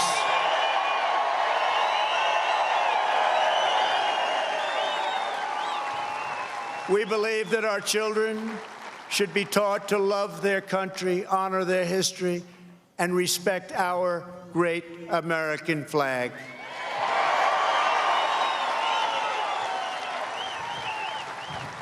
We stand tall, we stand proud, and we only kneel to Almighty God.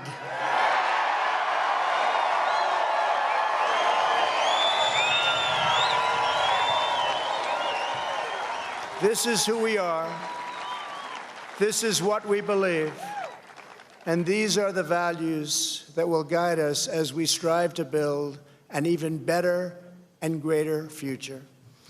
Those who seek to erase our heritage want Americans to forget our pride and our great dignity so that we can no longer understand ourselves or America's destiny. In toppling the heroes of 1776, they seek to dissolve the bonds of love and loyalty that we feel for our country and that we feel for each other. Their goal is not a better America. Their goal is to end America.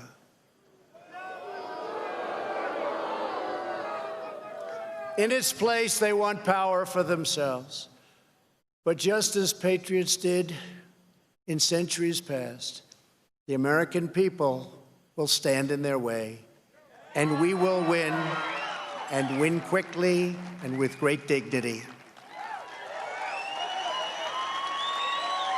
We will never let them rip America's heroes from our monuments or from our hearts. By tearing down Washington and Jefferson, these radicals would tear down the very heritage for which men gave their lives to win the Civil War. They would erase the memory that inspired those soldiers to go to their deaths, singing these words of the battle hymn of the Republic.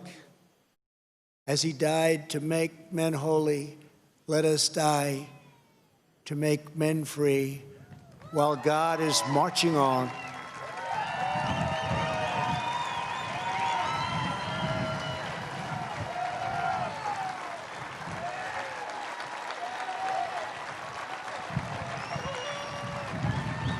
They would tear down the principles that propelled the abolition of slavery, and ultimately around the world, ending an evil institution that had plagued humanity for thousands and thousands of years. Our opponents would tear apart the very documents that Martin Luther King used to express his dream and the ideas that were the foundation of the righteous movement for civil rights. They would tear down the beliefs, culture, and identity that have made America the most vibrant and tolerant society in the history of the earth. My fellow Americans, it is time to speak up loudly and strongly and powerfully and defend the integrity of our country.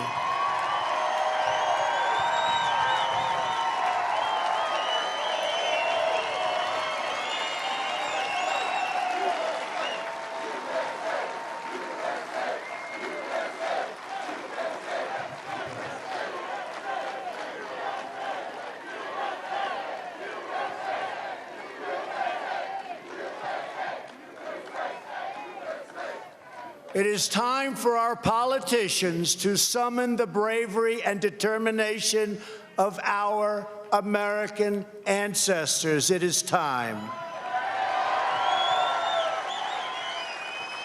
It is time to plant our flag and to protect the greatest of this nation for citizens of every race, in every city, and every part of this glorious land.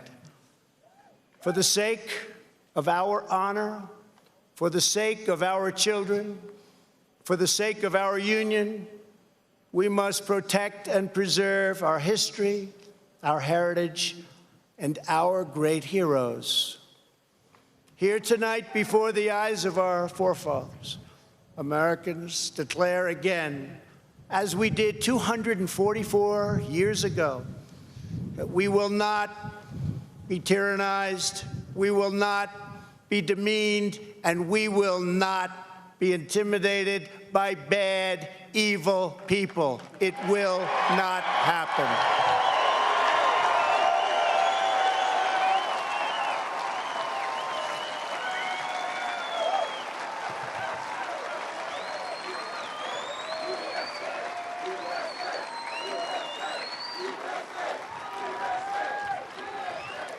We will proclaim the ideals of the Declaration of Independence, and we will never surrender the spirit and the courage and the cause of July 4th, 1776.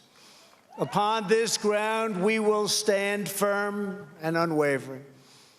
In the face of lies meant to divide us, demoralize us, and diminish us, we will show that the story of America unites us, inspires us, includes us all, and makes everyone free. We must demand that our children are taught once again to see America, as did Reverend Martin Luther King when he said that the founders had signed a promissory note to every future generation. Dr. King saw that the mission of justice required us to fully embrace our founding ideals. Those ideals are so important to us, the founding ideals. He called on his fellow citizens not to rip down their heritage, but to live up to their heritage.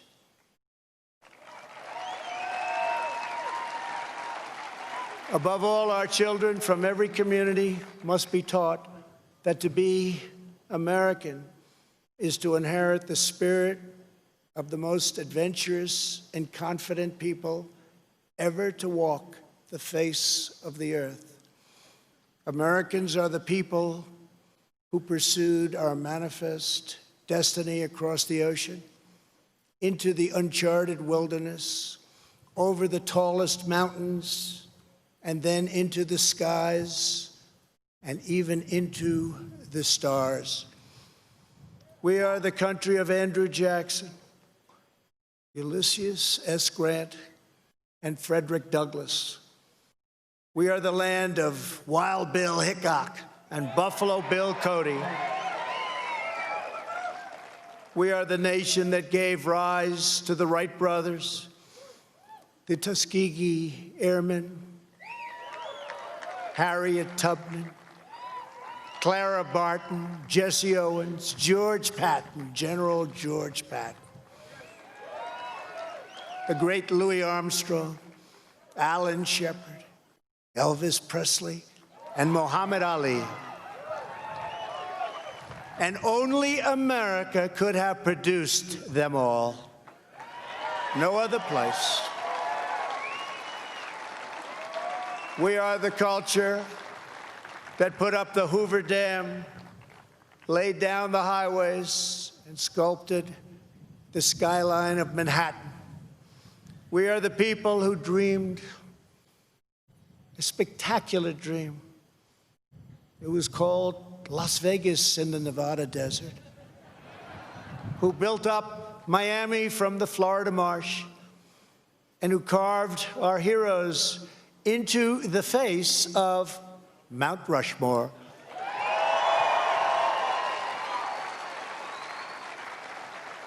Americans harnessed electricity, split the atom, and gave the world the telephone and the internet. We settled the Wild West, won 2 world wars, landed American astronauts on the moon, and one day, very soon, we will plant our flag on Mars.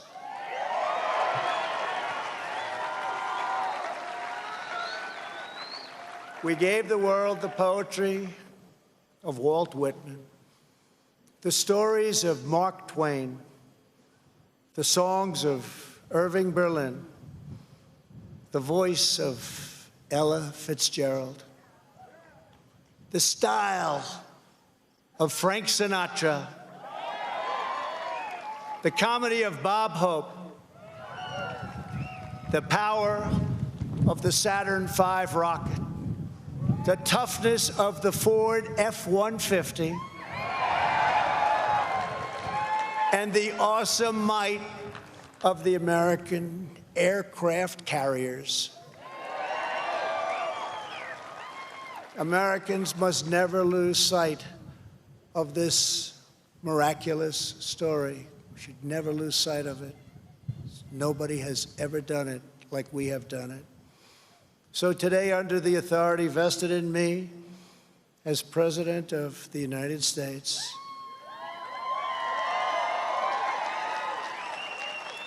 I am announcing the creation of a new monument to the giants of our past. I am signing an executive order to establish the National Guard of American Heroes, a vast outdoor park that will feature the statues of the greatest Americans to ever live.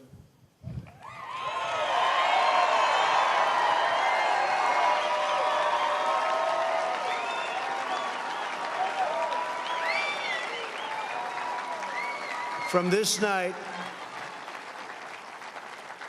and from this magnificent place, let us go forward united in our purpose and rededicated in our resolve. We will raise the next generation of American patriots. We will write the next thrilling chapter of the American adventure. And we will teach our children to know that they live in a land of legends, that nothing can stop them, and that no one can hold them down. They will know that in America, you can do anything, you can be anything, and together we can achieve anything.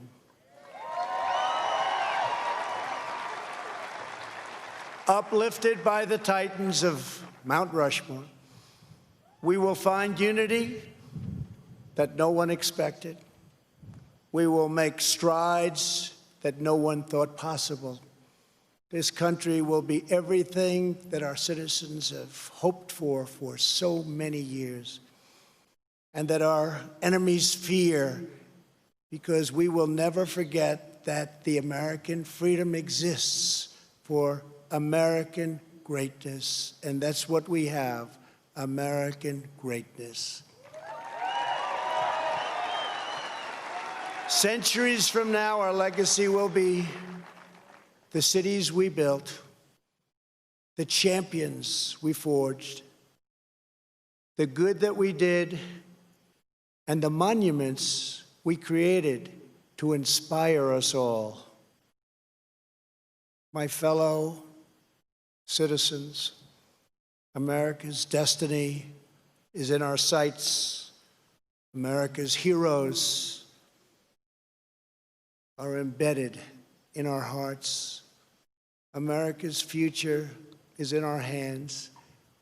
And ladies and gentlemen, the best is yet to come.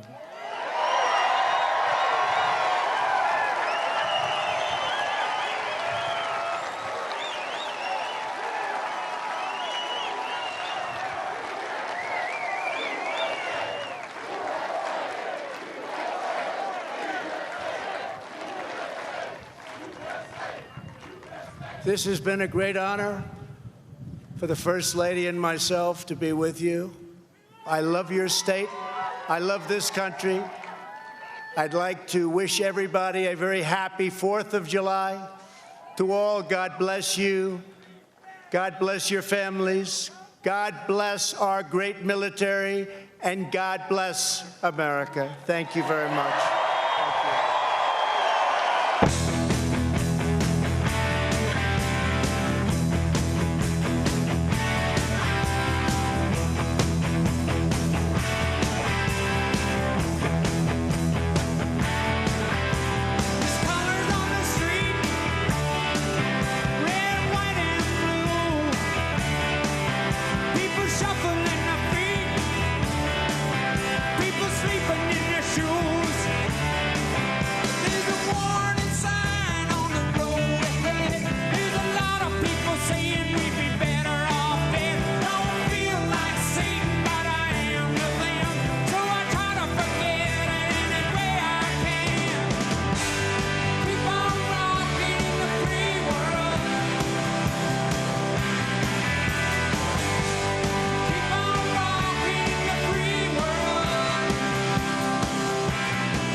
Ladies and gentlemen, and Americans of all ages, welcome to South Dakota's Mount Rushmore Fireworks Celebration. Over the decades, Mount Rushmore National Memorial has grown in fame as a symbol of America, a symbol of freedom and hope for people from all cultures and backgrounds. Tonight, we celebrate our nation's birthday with family and friends across this great land. And now, look to the sky, high above Mount Rushmore, as we proudly present a pyro musical production, The Spirit of America.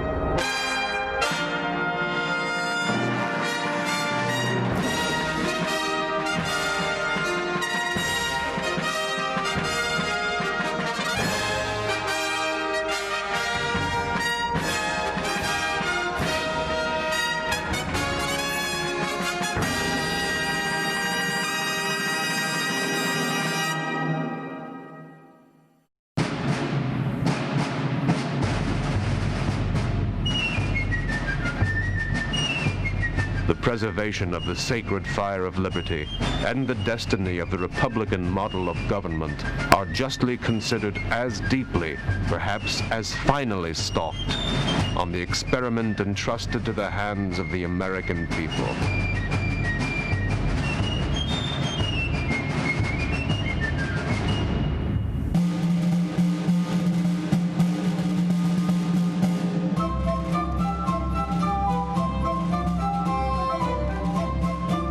We hold these truths to be self-evident, that all men are created equal, that they are endowed by their Creator with certain unalienable rights, that among these are life, liberty, and the pursuit of happiness.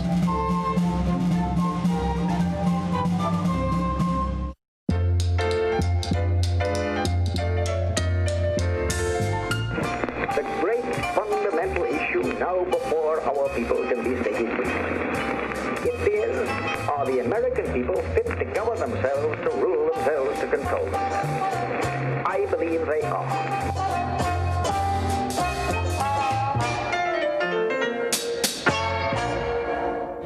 That this nation, under God, shall have a new birth of freedom, and that government of the people, by the people, for the people, shall not perish from the earth.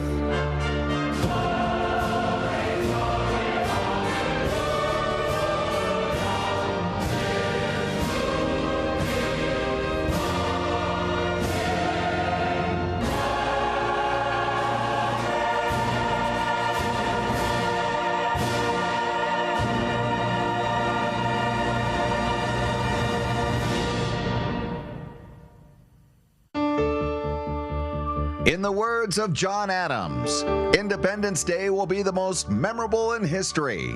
It will be celebrated with pomp and parade, bells, bonfires, and illuminations that set off tonight's celebrations here and throughout the land as a proud reminder of the greatness of our country and her people. This kind of celebration could only take place in the land of the free and the home of the brave. America, let's celebrate.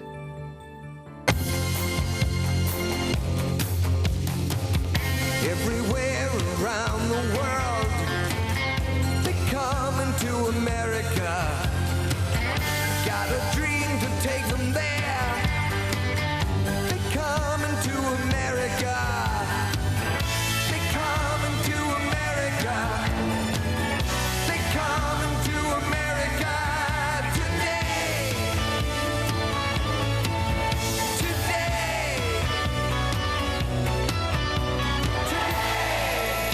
My country, 'tis of thee, sweet land of liberty. Of thee I sing, of thee I sing.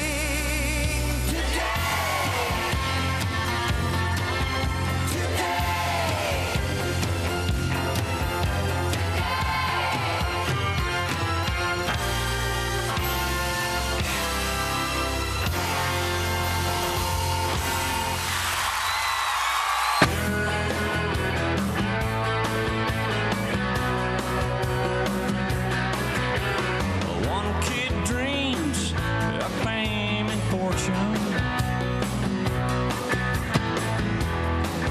One kid helps pay the rent.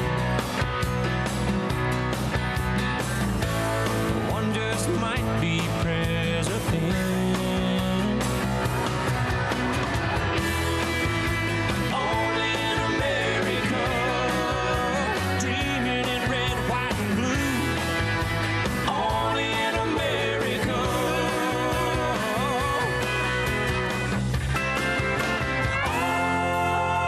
Only in America, where we dream in red, white, and blue. My daddy served in the army, where he lost his right eye, but he flew a flag out in our yard till the day that he died. He wanted my mother, my brother, my sister, and me to grow up and live happy in the land of the free. Now this nation that I love is falling under attack. A mighty sucker punch came flying in from somewhere in the back. Soon as we could see clearly through our big black eye, man, we lit up your world like the 4th of July. Hey, Uncle Sam, put your name at the top of his list, and the Statue of Liberty started shaking her fist, and the eagle will fly, and it's gonna be hell when you hear Mother Freedom start ringing her bell, and it'll feel like the whole wide world is raining down on you. All brought to you courtesy of the red, white, and blue.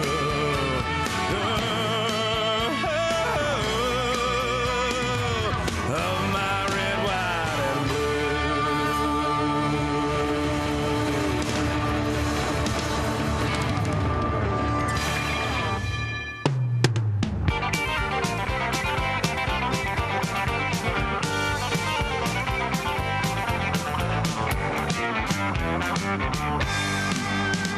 From the Sound up in Long Island out to San Francisco Bay, and everything that's in between them is our home. And we may have done a little bit of fighting amongst ourselves, but you outside people best leave us alone. Cause we'll all stick together, and you can take that to the bank. That's the cowboys and the hippies and the rebels and the Yanks. You just go and lay your hand on the Pittsburgh Steelers fan, and I think you're gonna finally understand. And you never did think that it ever would happen again. In America, did you? You never did think they would ever get together again. Well, we damn sure proved you were walking real proud and we're talking real loud again. In America, you never did think that it ever would happen again.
If tomorrow all the things were gone I'd work for all my life, and I had to start again with just my children and my wife.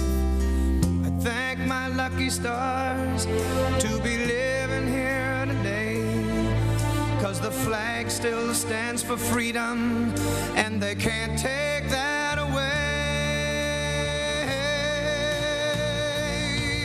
And I'm proud to be an American, where at least I know I'm free. And I won't forget the men who died, who gave that right to me. And I gladly stand up next to you and defend her still today, 'cause there ain't no doubt I love this land. God bless the USA.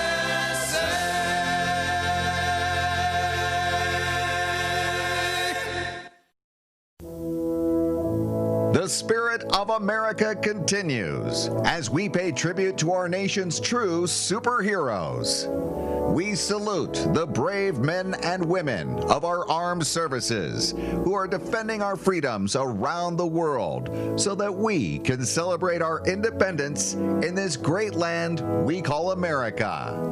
We also recognize all of our healthcare workers and first responders. Thank you for keeping us all safe.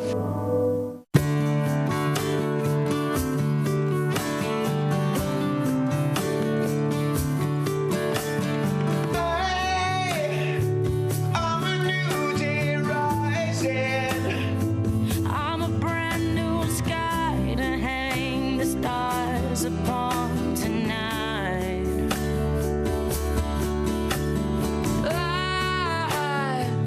I'm a little divided. Do I stay or run away and leave it all behind? I know it's times like these you learn to live again. It's times like these you give and give again. It's times like these you learn to love again. It's times like these, time and time again. It's times like these you learn to live again. It's times like these you learn to love again.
Come on, Ray.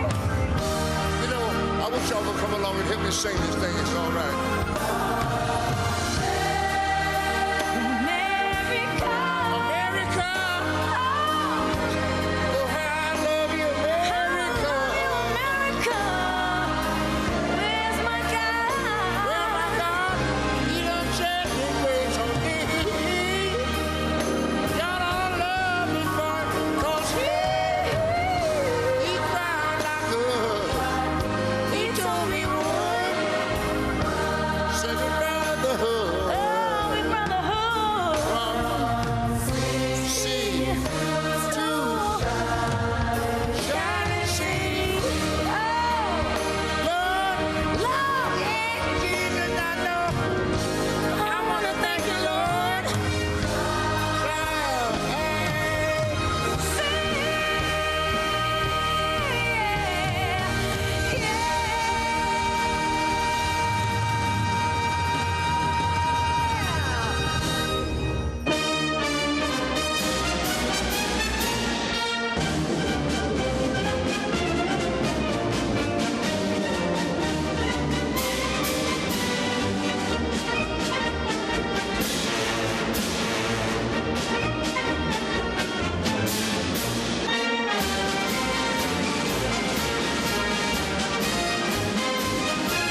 To close out tonight's show, the United States Air Force Academy Band playing Battle Hymn of the Republic.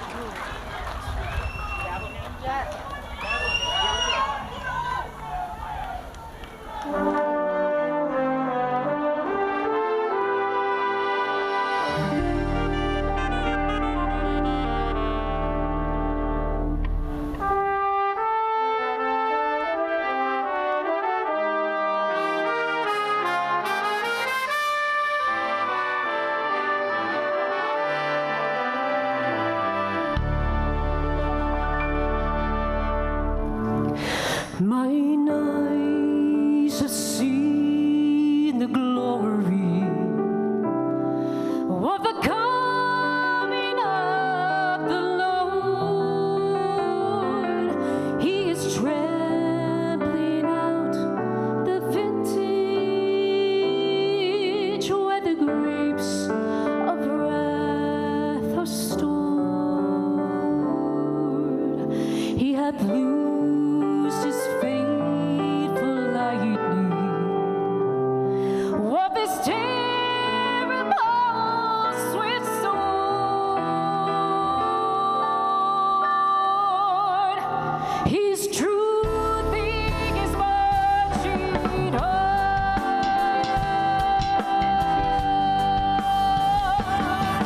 I can see him in the watchtowers of 100 certain camps. They have fielded him at altar in the evening dews and days.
Ladies and gentlemen, thank you for attending tonight's event. Please remain seated for the departure of the official party.